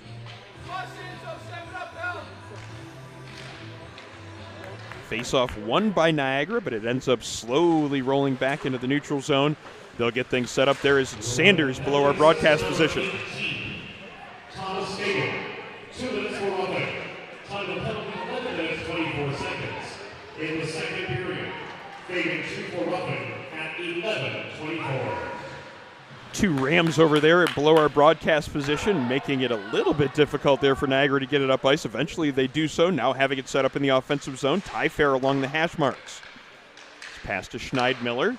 Now across to the far side to Clemens. Good separation and good movement here along the perimeter. Shot from down low on the goal line. Now a crowd in front of the net. Immediate response from not only the Rhode Island defenders, but the Rhode Island goaltender. We saw that earlier in the most previous cover-up in front of the net. Briggs going at one of the Niagara players pretty quickly. Again, he does so there and then ends up fleeing the scene, making sure that everybody knows that he wasn't involved in any of the extracurriculars there. That's for the players to handle. Remember I said we have to see what the mental toll is going to be on both the attackers? Well, I'm showing up a little bit there as they want to try and get in Briggs' head in response by giving him a little bit of the rough stuff, we'll call it, in front of the net after that cover-up. They tried to jam it in on him at the far post, but he does not seem phased right now. Goaltenders get locked in. It's really hard to knock him off their pedestal. I wouldn't be surprised if the strategy has maybe been adjusted here a little bit by Niagara. Drive hard to the front of the net. Try for one of those greasy goals. If you end up getting the goaltender a little bit off his mark or a little bit set off by something that happens in front of him, that can only play to your benefit. They win the faceoff here, and that allows them to get that formation set up. Porterfield here at the near point. Down low where Robinson is pinned against the boards, but he still maintains possession, using his big frame to protect the puck. Now it comes back to the midpoint. Pearson across to Ty Fair. Now back to Pearson here at the near point as he switches positions with his teammate. Pearson now just skating that one around in the offensive zone. Shots taken as it was Christopher letting that one go. Had a lot on it, just couldn't quite get that one in past the netminder. 44 seconds to go on the power plays. Again, it's Christopher there on the far side. Banks it off the backboards where Fancy picks it up here on the near side. Now skating back towards the point. Number 13, Tristan Tyler. 2 minutes for cross-checking. Time of penalties, 12 minutes 6 seconds in the second period. Engelson 2 for slashing. Tyler 2 for cross-checking. These coincidental penalties 4-6 in the second period. Weichselbaumer on the breakaway, almost getting enough time to let that shot go. He made the move. He had two guys trailing him putting a little bit of pressure on, forced that shot to be rushed just a little bit. I know we've been talking about this as a Niagara power play, but it was actually penalties against both sides at one point there. Yeah, it was right on that dust-up right in front of the net that caused the coincidental minor a slash and a cross-check. Went coincidental minors, so stayed 5-on-4 for Niagara. The original penalty has expired against Niagara, but the two penalized players will still be in the box here for the next, probably say, minute and change before their coincidental minors are released on the following whistle. Play continues as Briggs again makes a save and covers up. Still no score yet here as we have 6:15 to play in second period action. Waiting for one team to break the ice. It's a good one. I like that one. Is that an intentional ice pun? No, it was just a lucky turn of phrase. Puck comes across the blue line. Maybe some numbers here towards the offensive zone for Rhode Island. Man driving towards the front of the net. Good coverage, though, as making sure he was in the way on that play. Number 24, Seth Coulter. He was the first man back. Got some back pressure help on the back check, but he had to make a good play with the stick to make sure that pass didn't connect. Bunn out into the neutral zone. Pass is caught there. Campbell now trying to get that shot in on goal in the backhand, just missing wide. That sets up a chance to skate it up ice by Ethan Cordero. Niagara Speed getting back into their own defensive zone quickly. All four players back there defensively in good position. Kept Rhode Island from really getting anything set up in the offensive zone. Now the defenseman Coulter gets it in the offensive end. Drop pass to Bunn and a quick one-time shot. Another save by Briggs as I think you're going to have to do a little bit more to beat this netminder tonight. Either get him moving from side to side or gets one of those greasy goals we talked about during the power play. Yeah, the distance stuff's just not working with nobody in front of that. They got to start throwing some bodies in there to try and get a rebound, try and get something off of Briggs, because just trying to go high side on the glove side is not working. You'll have to require a mistake for that to happen, and that is unlikely, certainly, with the way not only Briggs has played today, how he played last night, but how he's played over the course of the entire season. And the Rhode Island defense starting to have enough of the extracurriculars in front of the net, trying to get to Briggs. They've been throwing some bodies around to try and counteract that a little bit. And I'm sure on some of the opportunities they'll get later in this game, they'll do the same thing to Grant Zell on the other end. 5:18 on the clock as we have a face-off warning issued. Rhode Island wins the face-off nonetheless. Now they reverse course over to this near side, trying to bank it off the glass and get it out of the zone, but they're unable to as Schneidmiller keeps it in. Plays it along the near boards. He's got Andrioli there trying to put some pressure on the defenseman, but the Rhode Island Rams move that one out through center ice. Now trying to establish a little bit of pressure here in the neutral zone as a hand pass is called by the referee on the far side. Against Rhode Island, that hand pass was, so the faceoff will come back into the Rams zone as we have just a little bit more than 5 minutes to go in the period. 5:04 left in the second period as the advantage still with Niagara in terms of shots on goal, 24-15. But that just means that Briggs has made more saves than Zell has. And also, Rhode Island's offense has stalled out these last couple of minutes. Not a lot of chances generating for the Rams, not even many zone entries. Seems to be getting back into more of what the first period was. There was a brief couple minutes in time in which Rhode Island looked like they might be evening things out, but for much of the course of this game, it's been a lot played in the Rhode Island zone. Weichselbaumer trying to do something about that. Shot from distance, handled by the stick of Zell. Possession maintained in the offensive zone. Quick turnaround shot by Luke Judge. Zell makes an easy stop on that one. Covers up for a whistle. 4:37 now remaining in the second period. Going to take a little bit more from either one of these offensive sides to get a shot past that opposing goaltender. Last couple of opportunities from each team, been those types of saves, fairly easy to make. Yeah, just a lot of that. Shots from distance and tight angle. Never going to trouble either of these two goaltenders with the way that they're playing. Planning for retirement doesn't just happen overnight. For 35 years, Limestone Pension Associates has helped small businesses craft and administer pension plans for their workforces. Learn more at limestonepension.net. Ready for a face-off here in the near dot of the Niagara zone. Face-off is scrambled. It comes to the near boards. Davies trying to settle it down. He gets it to Sanders. Sanders looking for a pass, just skates it up the right alongside of his net. Has a lane to take it through the neutral zone. Now has it in the offensive end. Gets around the defenseman, tries to go short side. Caught the outside of the post, and then it goes up and out of play. Good individual effort to not only get that puck moved up the near wall, deciding that not to force a pass from behind his net. Take the lane that's there, skate it all the way into the offensive zone. Almost had enough room to get a good shot in on goal. Maybe kind of ran out of space and angle there at the end, but Devin Sanders has certainly had himself a good second period. Yeah, he's played like a car without brakes. I mean, he's just going all the time, full speed, trying to create something, anything for Niagara to find the back of the net. That was a great individual effort. He picked a particular spot where he's like, I'm taking this the whole way, period. After that first pass didn't develop, he just decided, okay, if you're not going to give me anything, you're going to give me this lane, I'm going to go ahead and skate it. Just a couple inches off. If he lets that shot go from a stride shorter, it could be a great opportunity. This one could be as well. Bunn getting that shot in on goal. Almost got that one past Briggs. Got enough of the shoulder on that to make the save. There was a rebound opportunity as well. Pad save on that second chance.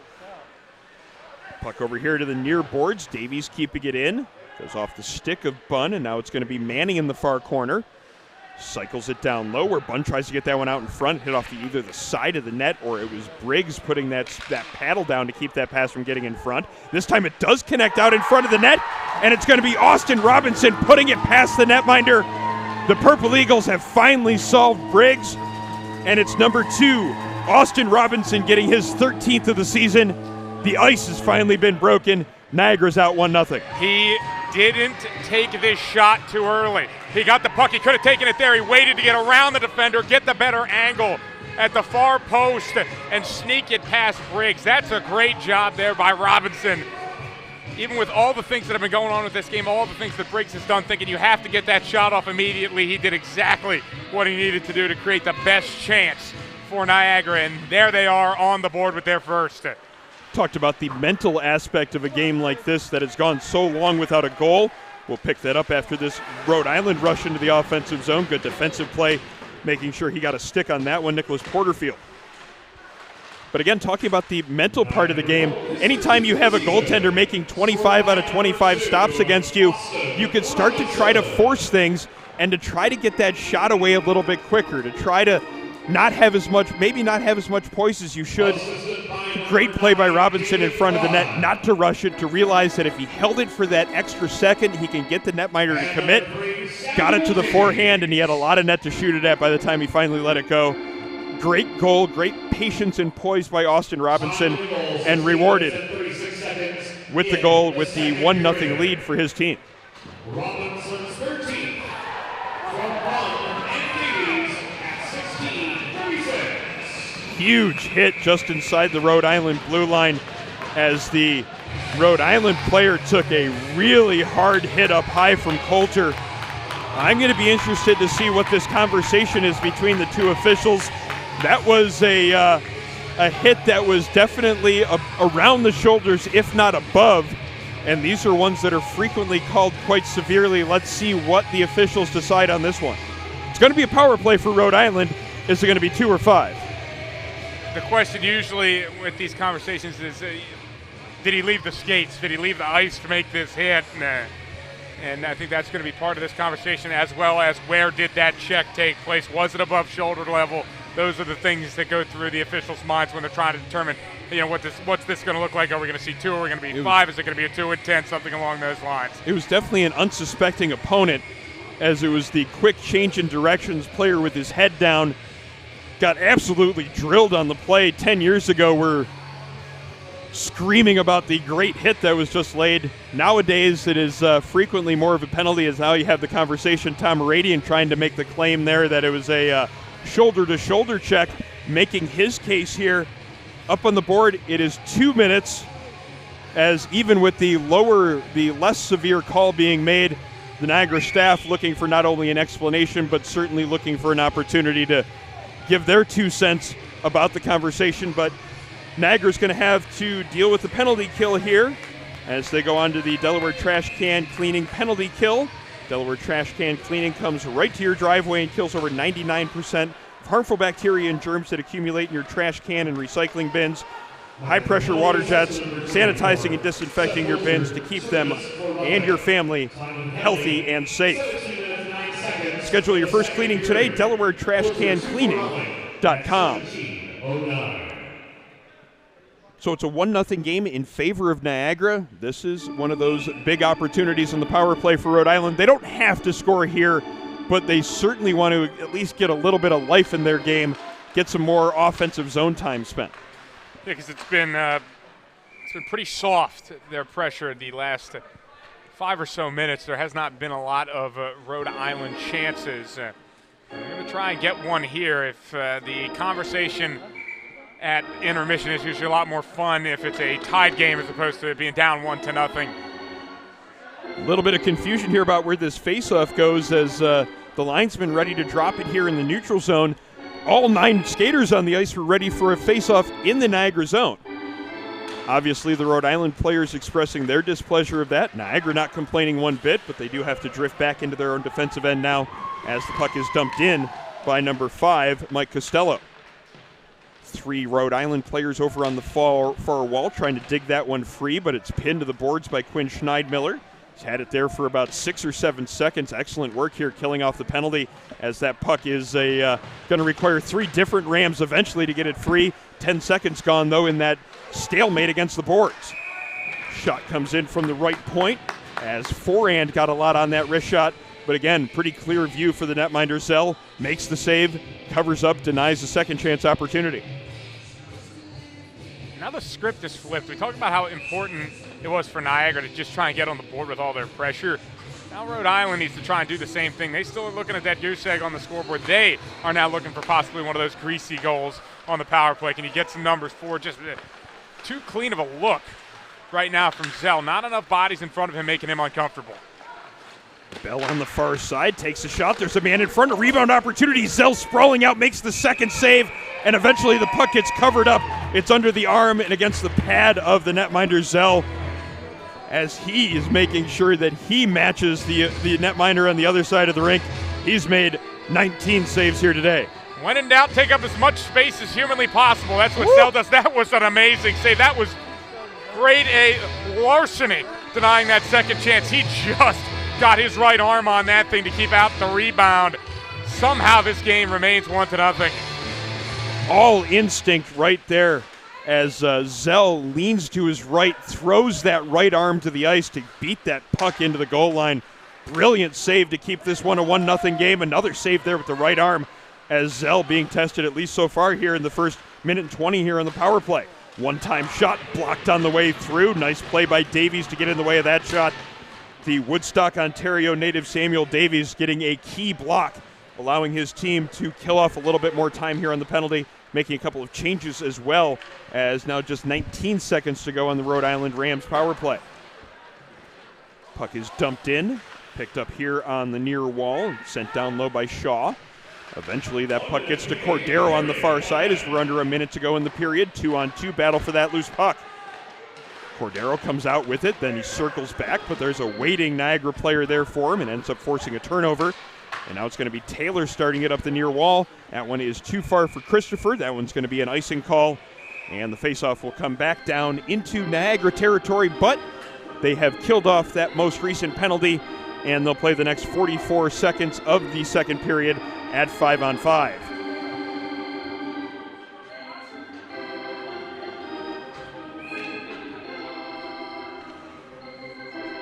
Faceoff will be to the right of Zell, who, as mentioned, has been perfect in this game, 20 for 20 on Rhode Island shots on goal.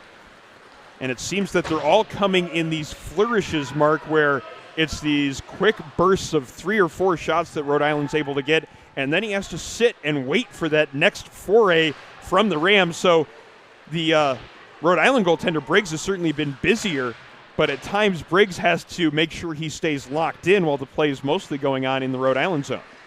I think you described that perfectly, this kind of stop-and-go offense for URI. They go 5 minutes where you're like, they seem to be falling apart, and then the next thing you know, they're, 6 inches from this game being tied? And it's been a frustrating period for them because they've definitely generated some decent chances, but Zell has kept all of them out, and especially that latest one. Yeah,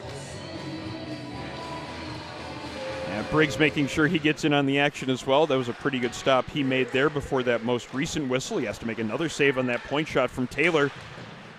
Now up to 30 shots on goal for the Purple Eagles. Puck is sent the length of the ice to kill off the remaining seconds in the period. There wasn't a whole lot of scoring in that period, but just a little bit more than the first period. Niagara getting on the board. It is a 1-0 lead in favor of the Purple Eagles as the Buffalo, New York native Austin Robinson picks up his 13th of the season and sends his Purple Eagles to the locker room with a 1-0 lead. Their netminder has certainly made it stand up. Grant Zell making all 20 stops that he's been asked to make here in this contest. After 40 minutes of play, Niagara 1, Rhode Island 0. You're watching live coverage of the Eastern States Collegiate Hockey League playoffs here on the Delaware Hockey Network.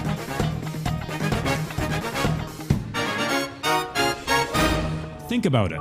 The trash and recycling bins in our homes, even with normal use, are places where harmful bacteria like Salmonella and E. coli can multiply by the thousands. But like anyone, you want to keep your home and your family as healthy as possible. Delaware Trash Can Cleaning can help. They sanitize your trash cans with high-pressure hot water jets that can kill over 99% of the germs and bacteria in your cans in just a few minutes. To schedule your first cleaning, call 302-310-9075 or visit DelawareTrashCanCleaning.com. Watching the game or tailgating with friends? Score big and serve in style with Primo Hoagie's party trays and sampler platters. There is no bigger crowd pleaser than Primo Hoagies, made only with the highest quality Thuman's meats and cheese, sliced fresh to order and served on Primo's award-winning seeded rolls. You get the best tasting hoagies in the area and save yourself the prep time. Stop into your local neighborhood Primo Hoagies on Baltimore Pike in Kennett Square, Pennsylvania, or order your tray online at PrimoHoagies.com. It's not just a hoagie, it's a Primo.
It's the Eastern States Collegiate Hockey League playoffs, live from Revolution Ice Center in Pittston, Pennsylvania.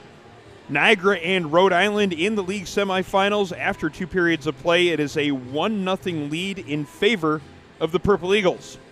Hello, I'm Aaron Elpern alongside Mark McClure for the second intermission report, as these two teams are looking to join Pitt in tomorrow's championship. And Mark, NU finally got on the board after knocking on the door all game long. Yeah, they were shooting at a closed garage door for pretty much the first 30 minutes of this game. Briggs pretty much locked everything down. They kept trying to shoot on him glove side. It wasn't working, but they get this opportunity right here. Robinson right in front. Thought he was going to fire the shot the second he got it, but he took that extra second, that extra key second to get around the defender. Briggs committed to the poke check and got caught out of position, just shooting at an empty net to make it 1-0. Yeah, frequently in that area of the ice, when you accept a pass, you think you have to be really quick and get that shot away before the goaltender can get set.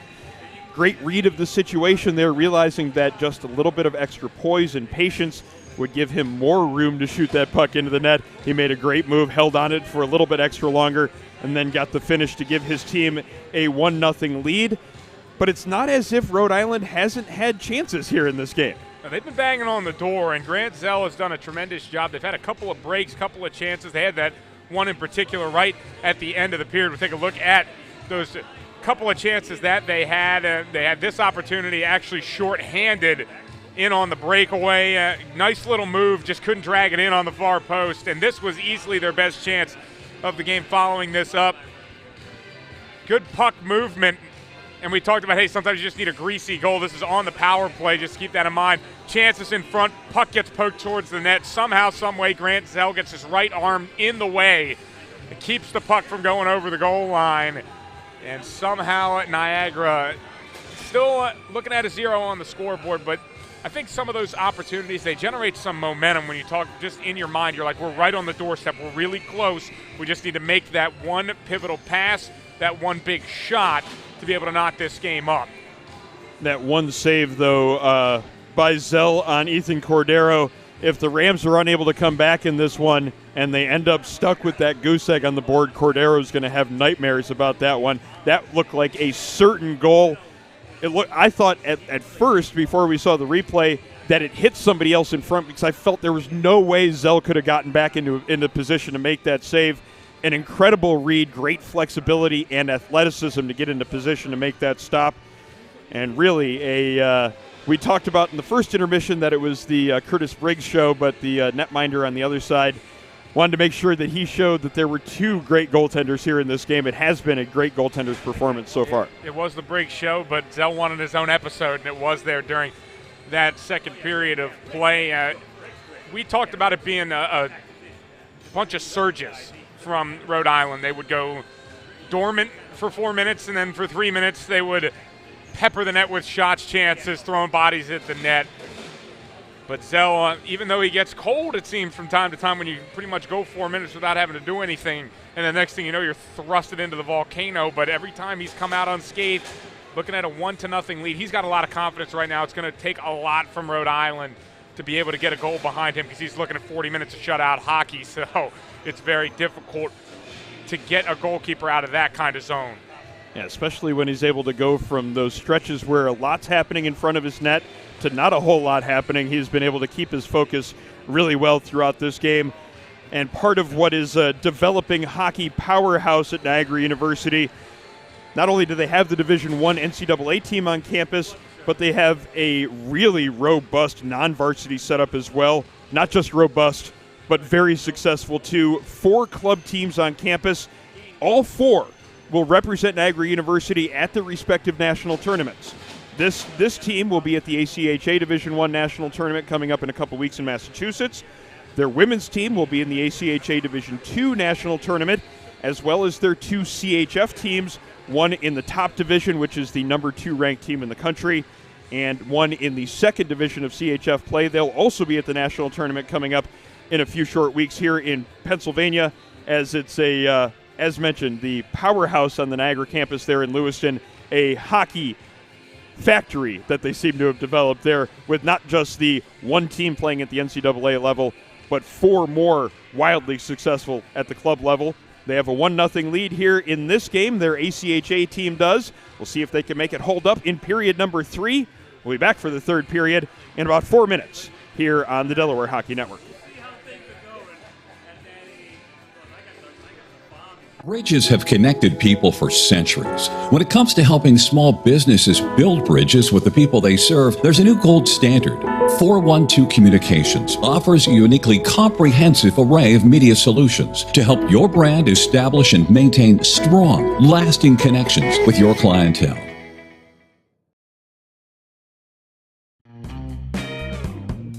There's nothing all-American quite like a good old-fashioned barbecue.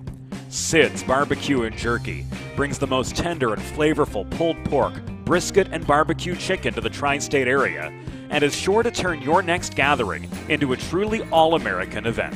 Visit Sid's on Ridge Road in Claymont, Delaware, or place your next catering order at sidsbbqandjerky.com.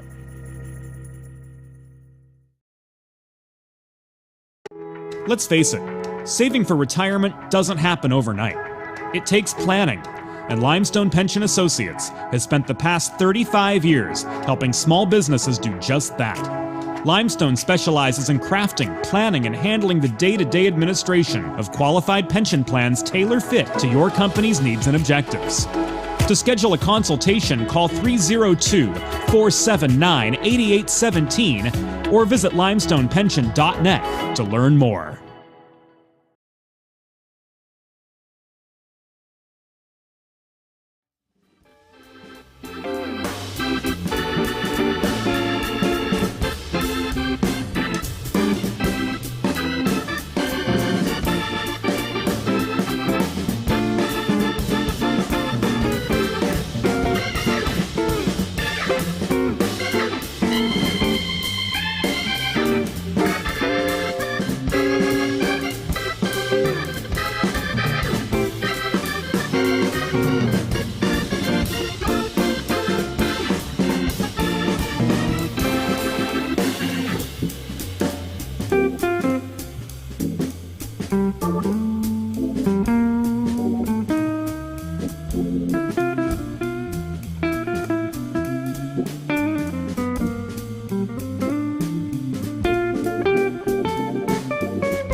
And good evening from Northeast Pennsylvania. We are in the town of Pittston, located right between Scranton and Wilkes-Barre, and we're at the Revolution Ice Center, the home for the 2023 Eastern States Collegiate Hockey League playoffs.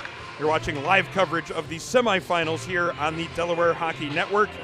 Hello, I'm Aaron Elpert alongside Mark McClure as we get ready for third period play between Niagara and Rhode Island. Just one goal on the board so far here, Mark, and that one was a late second period goal with about 3 minutes left, scored by Niagara. Number 2, Austin Robinson, finally breaking the ice and getting his team out to the 1-0 lead. See whether or not they can make it stand up here in this third period. And with the way that things are going right now, it's going to be Rhode Island looking for just a perfect chance. They're going to look for that perfect play regardless of who it's going to be. Someone's got to make a great individual play to create the chance to get it past Zell with the way that he's playing, especially with that last goal. He's got to think he's indestructible in between the pipes. Underway now in the original Aussie third period, brought to you by the Ostrander family, longtime supporters of University of Delaware hockey. Puck dumped into the offensive zone here. Niagara getting to that one before any Rhode Island players could. Now they try to get it out on the near side. First player to it, though, Ronan Judge. He sends it back into the offensive zone. Early line change here, just 40 seconds into the action from Rhode Island. As setting up behind his own goal is Quinn Schneidmiller. Fakes over here towards the near side, then camps out back behind the net again. Just one player camped out in front of the net, putting some soft pressure on the forecheck. Yeah, Rhode Island's not pressuring behind the net Niagara. That's the second or third time they've just camped out for 25, 30 seconds, just waiting for Rhode Island to do something. And the first time it was 0-0, it was a little bit less advisable. But now with a lead, Rhode Island's going to have to put some pressure on it. They're going to need every second against Zell. But at the same time, with this vaunted offensive attack from Niagara, they still have to be wary of their own responsibilities and some of the possibilities that could happen in those quick transition plays if they're not back in that proper defensive posture. The speed of this Niagara team can certainly catch them off guard. Player gets knocked down right off the draw. That was Mulhern. No call coming as Tyfair gets it into the offensive zone for Niagara. Pass to Sanders in the slot. 2 men right on him, keeping him from getting that shot away. Sanders has been active here in this game. Certainly was in the second period again on his first shift here in the third. Sanders back defensively now. Angles his man off, creates a loose puck for a teammate. Tyfair digs that puck out of his skates and gets that one up ice. Pearson into the offensive zone. Couldn't quite get that one coordinated with Clemens, though, and well offsides is Rylan Clemens. So we get a neutral zone face-off coming up. It will be right in front of the Rhode Island bench with 18:18 to go in the third period.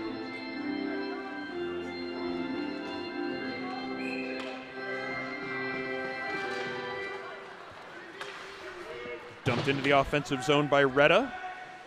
Set up there by the goaltender Briggs. And now Bell makes a pass up the near wall. Unable to settle that one down, though, is Engelson, and Niagara sends it back in over the blue line. Rhode gloving that one down to himself, and then he sends it back over the blue line yet again. Bell regrouping now, looking to start the breakout on the far side, but it goes through the skates of Alex Cudd, slowly back into the Niagara end. Coulter with a backhand pass up the near wall. Eventually caught there by the goal scorer, Austin Robinson. Niagara moves it through center ice, but Manning can't get to that one first. Bell moves it up into the Niagara end. Bell beating Robinson to the puck here just below our broadcast position. And now forward is Jacob Kelly into the offensive zone. He dumps that one in, and then he heads to the bench for a change. Meanwhile, Bunn picks it up there on the far wall, banks it off the boards. Then Robinson does the same, but can't find it on the other side. Now an opportunity in transition as Ronan Judge carries it in across the blue line. Lets a shot go from the top of the circle. That one missing well wide. Robinson countering. Across the blue line, men on either side of him defensively. Fires a quick shot in on the net. Pad save is made by Briggs on a shot that might have gone wide. Second chance opportunity as Andrioli tried to go through the legs to let that shot go, but he did get tied up in the process. Quick one-timer taken from that far side. Schneidmiller letting that one go.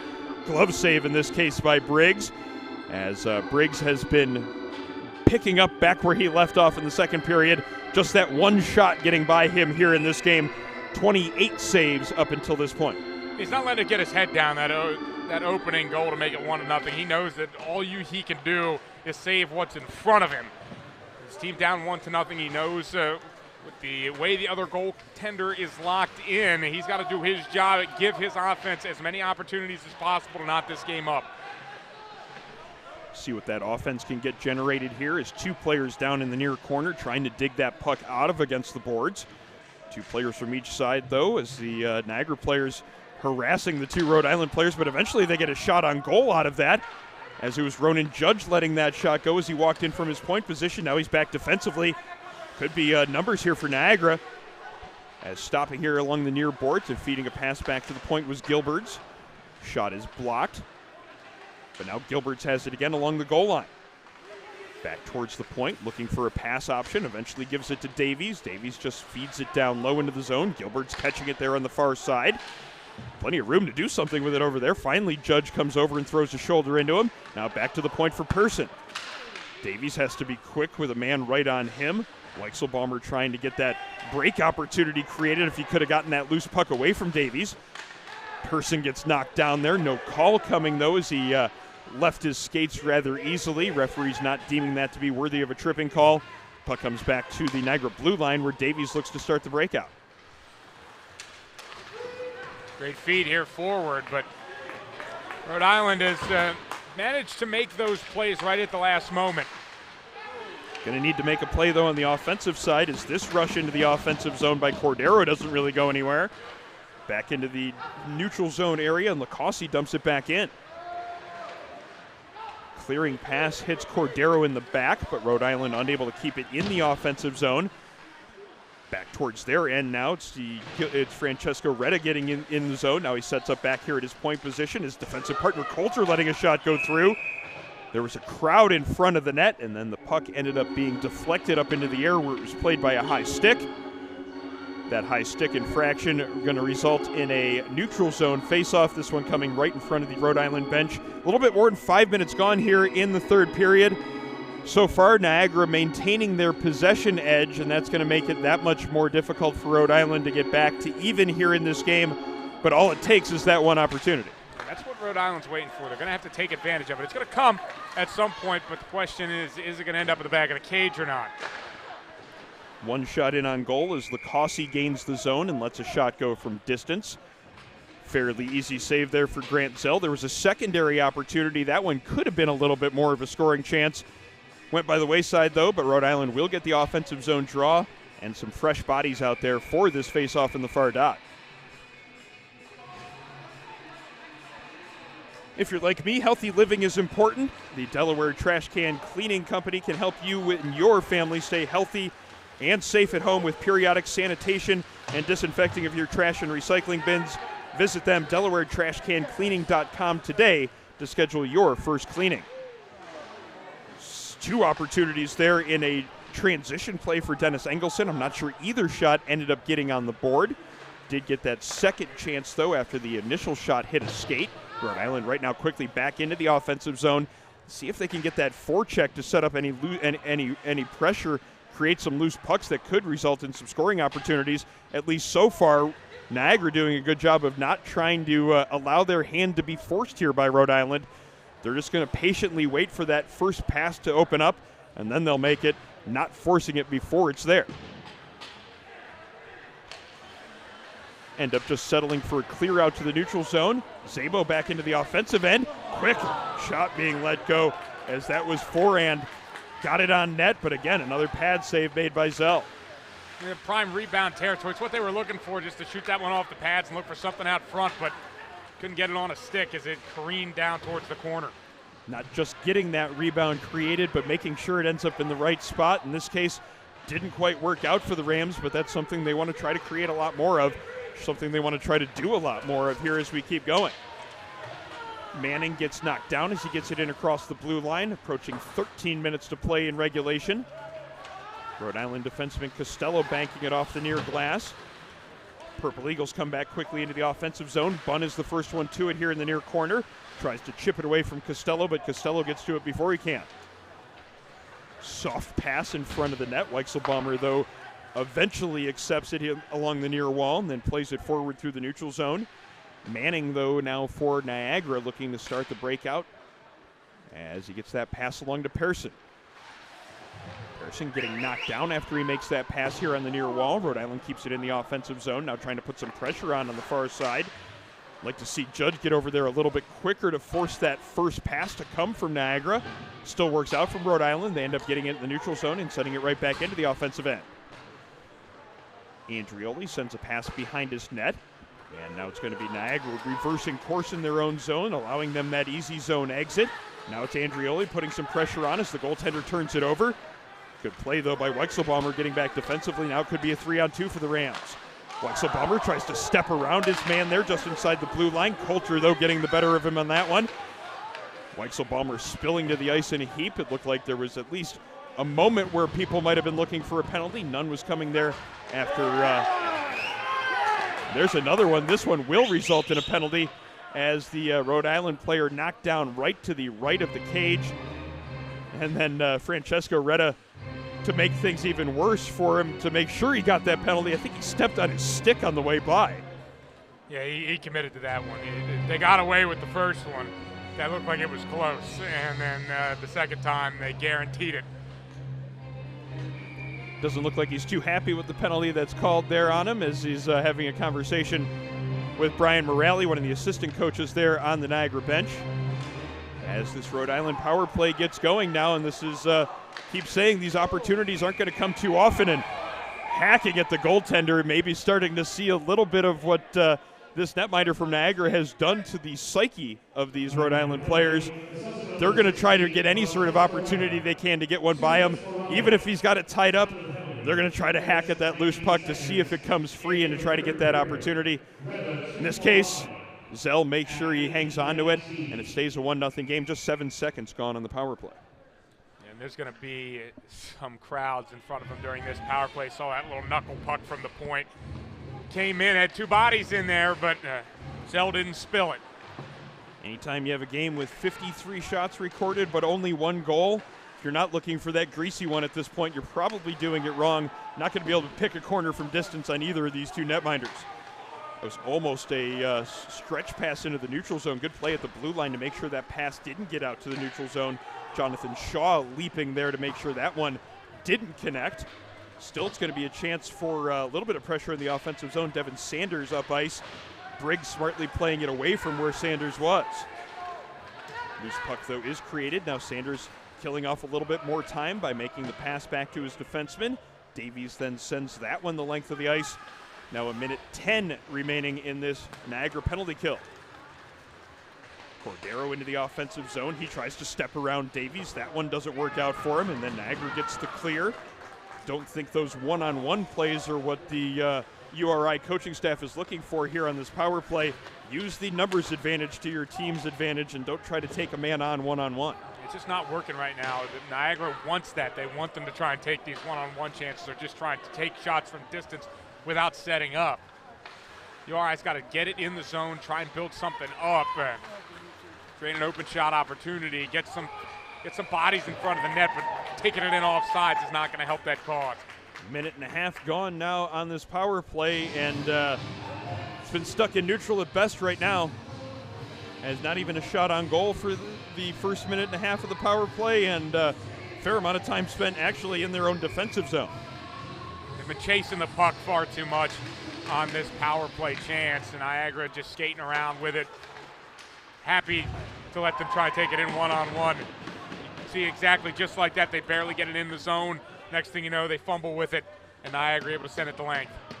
Yeah, in a game like this where the other team has the edge in possession, out-shooting you as well as out-chancing you, I could see where the Rhode Island team is maybe starting to push a little bit more and try to force things, because the opportunities haven't come very often. They've been few and far between, and the times they've had those chances, Grant Zell has been more than up to the challenge. So maybe you could start seeing that frustration start to kick in from the Rhode Island side of things. We speculated maybe Niagara would suffer from that. They haven't so far. They showed that on the 1 goal that they scored, not trying to force it too quickly. Rhode Island now is going to have to show a little bit of that patience if they're going to be able to generate that one scoring opportunity that they need to tie this one up. They got to stay relaxed for this last 9 minutes and change. if you start to panic, you're digging your own grave. Got to wait for your chance. It's going to come eventually. You're going to get that opportunity. What are you going to do with it? Also wait to see how Niagara plays this with the lead, whether or not they sink into a little bit more of a defensive shell or if they continue to try to push the pace offensively. In this case, it's pushing the pace, and the shot coming in from Fancy deflected after he let that one go. It hit the skate of the Rhode Island defenseman. Briggs making the glove save, and he covers up for a whistle with 9:19 now remaining in the third period.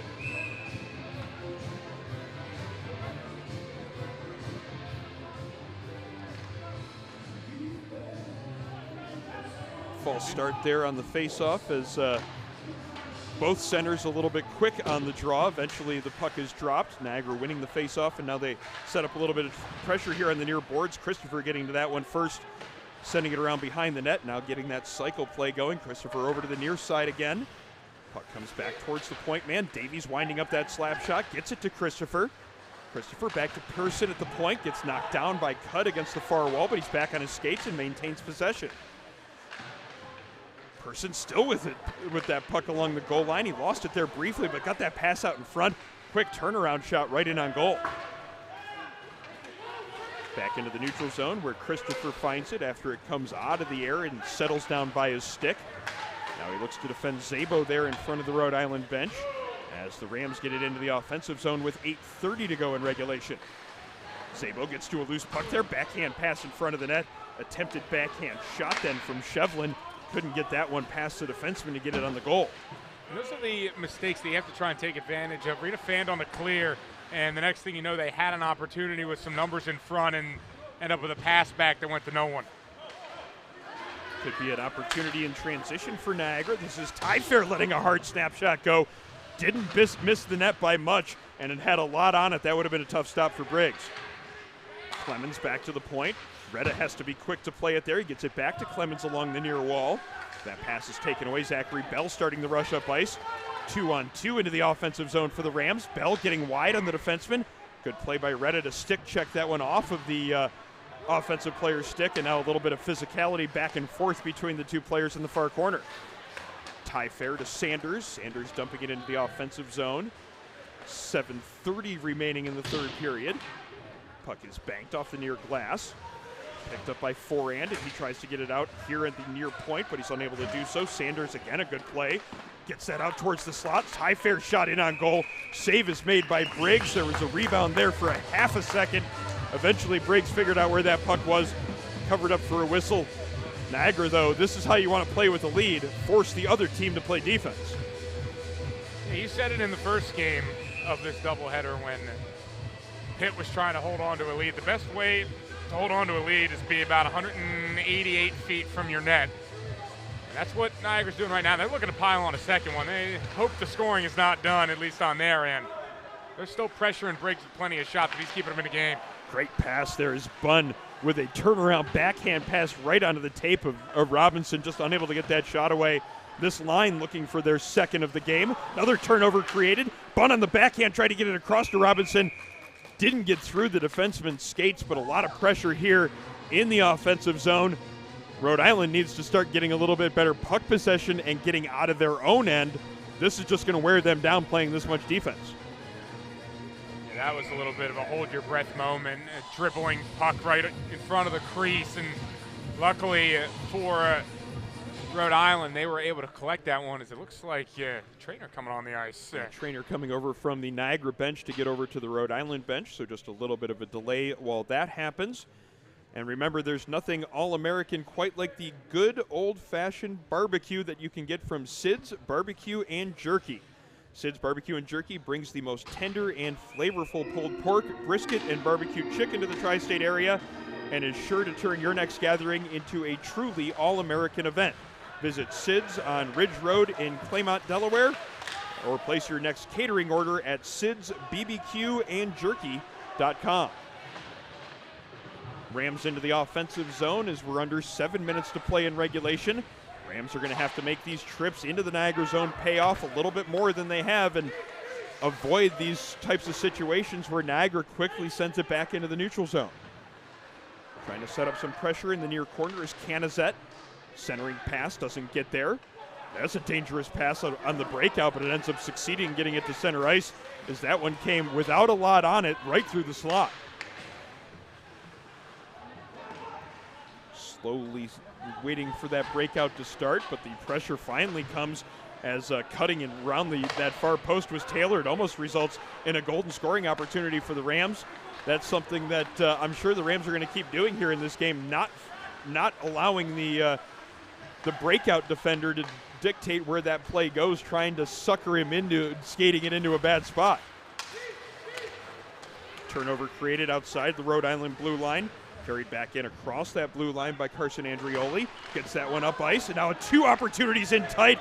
Great pad save as Briggs threw out the left pad to make the stop on that one. That was a great chance from in close. This line developing another opportunity. That was Anthony Thurston with that golden chance.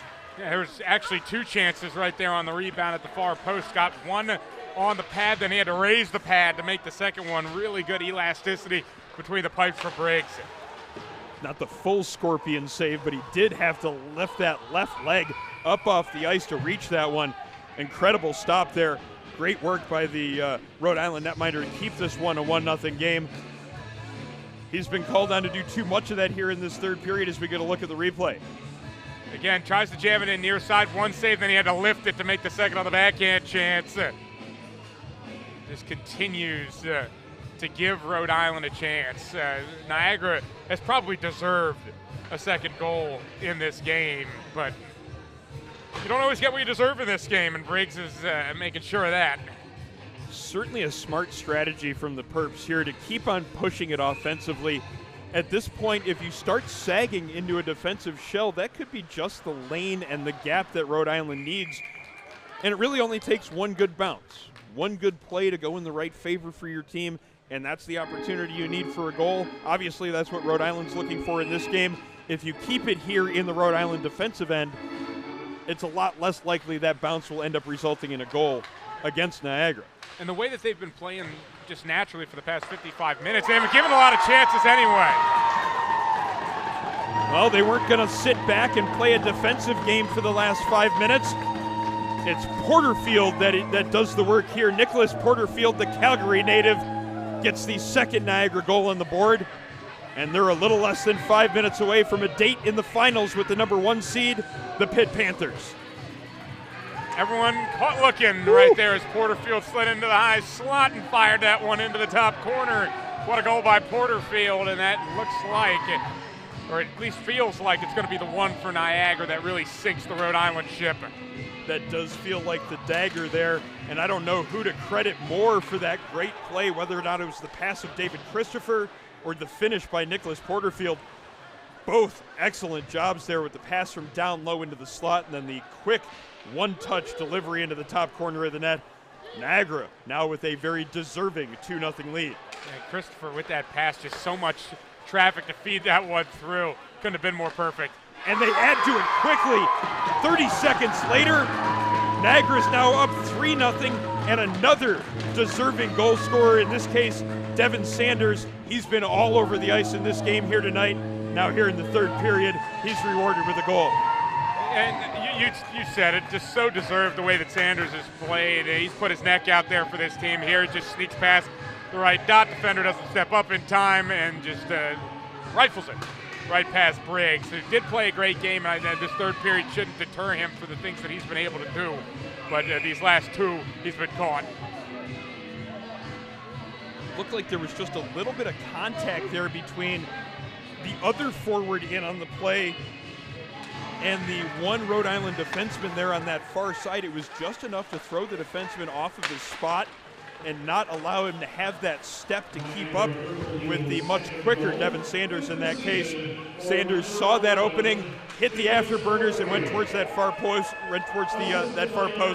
let the perfect shot go to make it a 3-0 game.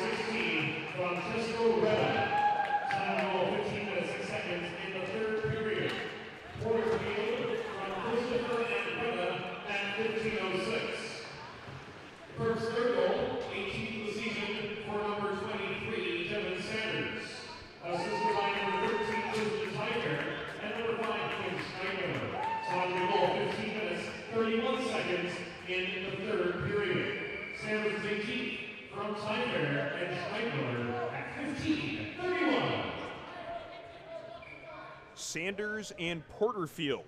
Back-to-back goals, Porterfield getting the first one.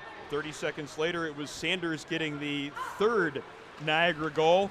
And in a game that looked like it was at least setting up for a Rhode Island's being allowed to hang in this one for too long. Let's see if they get that bounce to get the equalizer. Niagara made sure they didn't have that chance to do so. 2 quick goals and the separation that they were looking for in order to really punch that ticket into tomorrow's championship game. Seems that we're going to get 1 versus 2 for the title tomorrow, Mark. Yeah, and it was a pretty much just them playing the same game that they had for the first 55 minutes. They deserved they deserved another goal. They had a lot of chances that they generated, and then all of a sudden 2 came in quick succession for them. They just played smart. They stuck to what they knew that they could do, and that the goals would come. Just sound strategy and way to commit to that strategy despite the fact that it had been so difficult to get it to pay off, and it seemed like it might take forever in order to finally get one past Briggs. They did get that first one past him. The second 2 came a little bit quicker, and have to be impressed with just the way that this Niagara team has kept their poise throughout. They haven't tried to force anything. They haven't tried to do anything different from what the plan was at the start of the game. And I'm sure the coaching staff has been relaying to them time and time again, just stick with what we're doing here. It's going to work. You don't need to get out of the plan. And here in the third period, they've gotten the separation that they've been looking for. I'm sure that was a lot of what the talk was at the first intermission was don't try to play outside yourself because what we're doing right now is working. The goaltender was just making some great saves, and they managed to get 1 past Briggs in the first and then went another several minutes to battle in the third period, and then picked up those 2 goals inside the last 6 minutes of play, and really feel like they can ride into this championship game with more confidence. 3-0, it gives you a lot more juice to run on than 1-0. And maybe provides a little bit of a cushion that you don't have to play the last 3 minutes really hard defending your net. Obviously, they're not going to let up here in the last 3 minutes of this game, but there's a difference between protecting a 1-goal lead and protecting a 3-goal lead in terms of how much you can potentially get worn down before tomorrow's championship game. Puck comes through the neutral zone and back into the Rhode Island end. And I think we're going to have a penalty called here as a couple players behind the play are still engaged with each other, and the referee, I think, is going to send both to the penalty box, trying to make sure that nothing starts to build up here in this game. There's been a couple of net front scrambles that have maybe gotten some people's attention, but certainly none of the real noticeable extracurricular activities. This will be 4-on-4 as a pair of 2-minute minors are handed out. 2:45 to go in regulation. That is all the amount of game time that separates the Niagara Purple Eagles from a date with the Pitt Panthers tomorrow.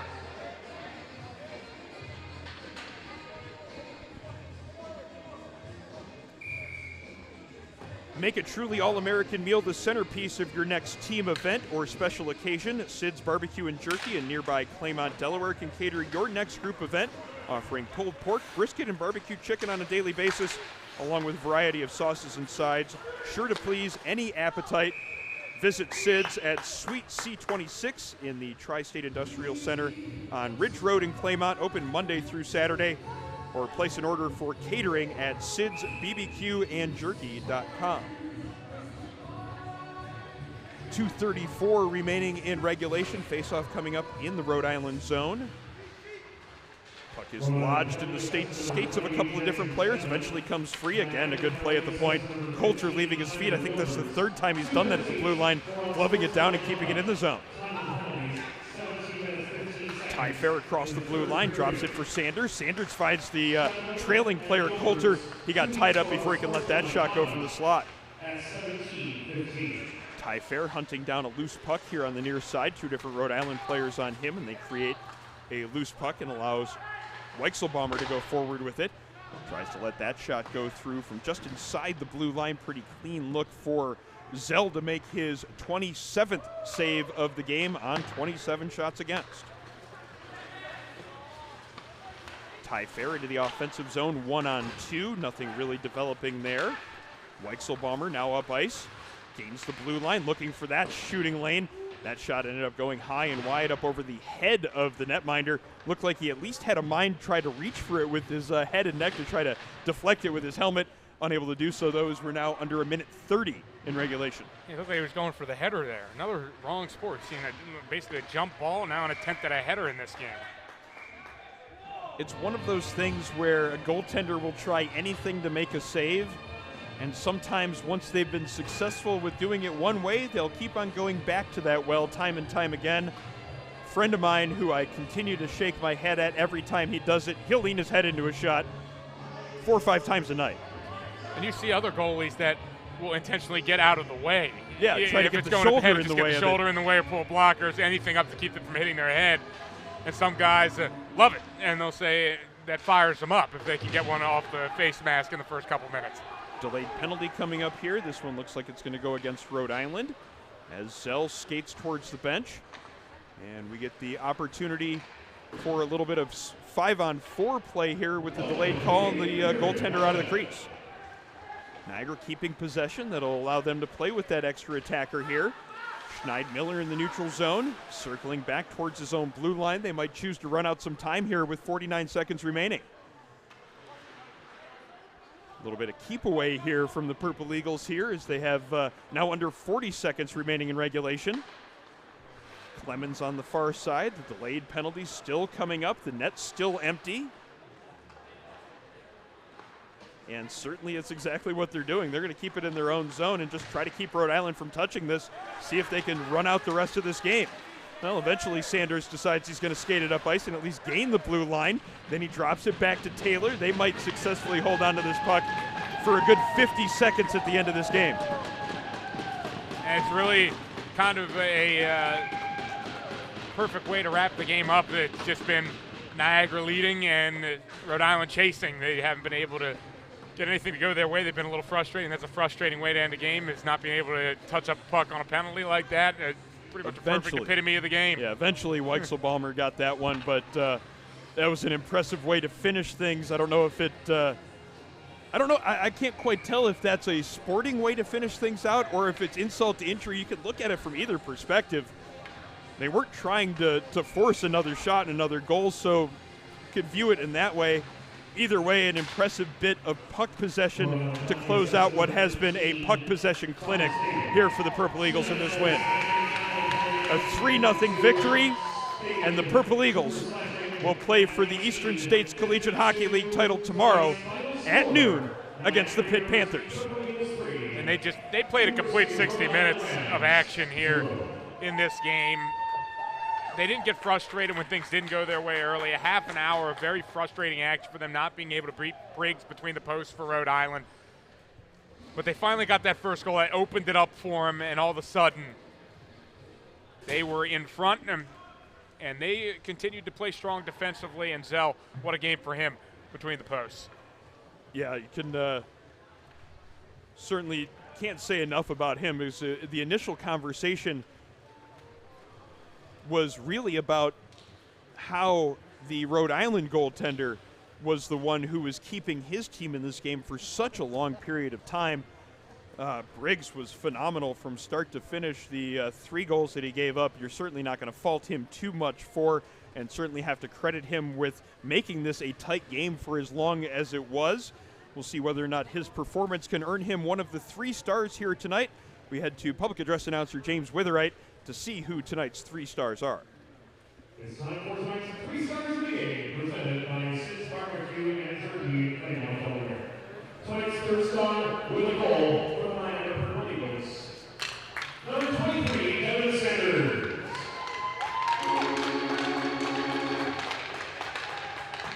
Tonight's 2nd star with the game-winning goal, number 2, Austin Robinson.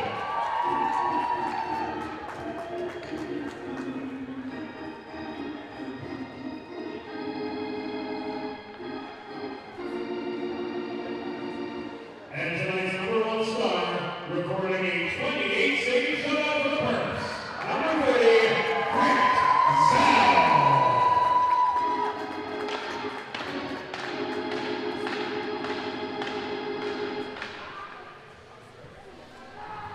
Grant Zell, a deserving first star with the 28-save shutout. Austin Robinson with the game-winning goal. He gets the second star of the game. Devin Sanders, number 23, the third star. He had an excellent game. I thought he was a big reason why Niagara was able to drive the possession question here in this game. They had the decided advantage in that category, and Sanders was a big part of that.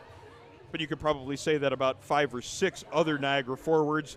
They are certainly going at all cylinders as they get ready to take on Pittsburgh tomorrow. It's the matchup of the number 1 team against the number 2 team in the league.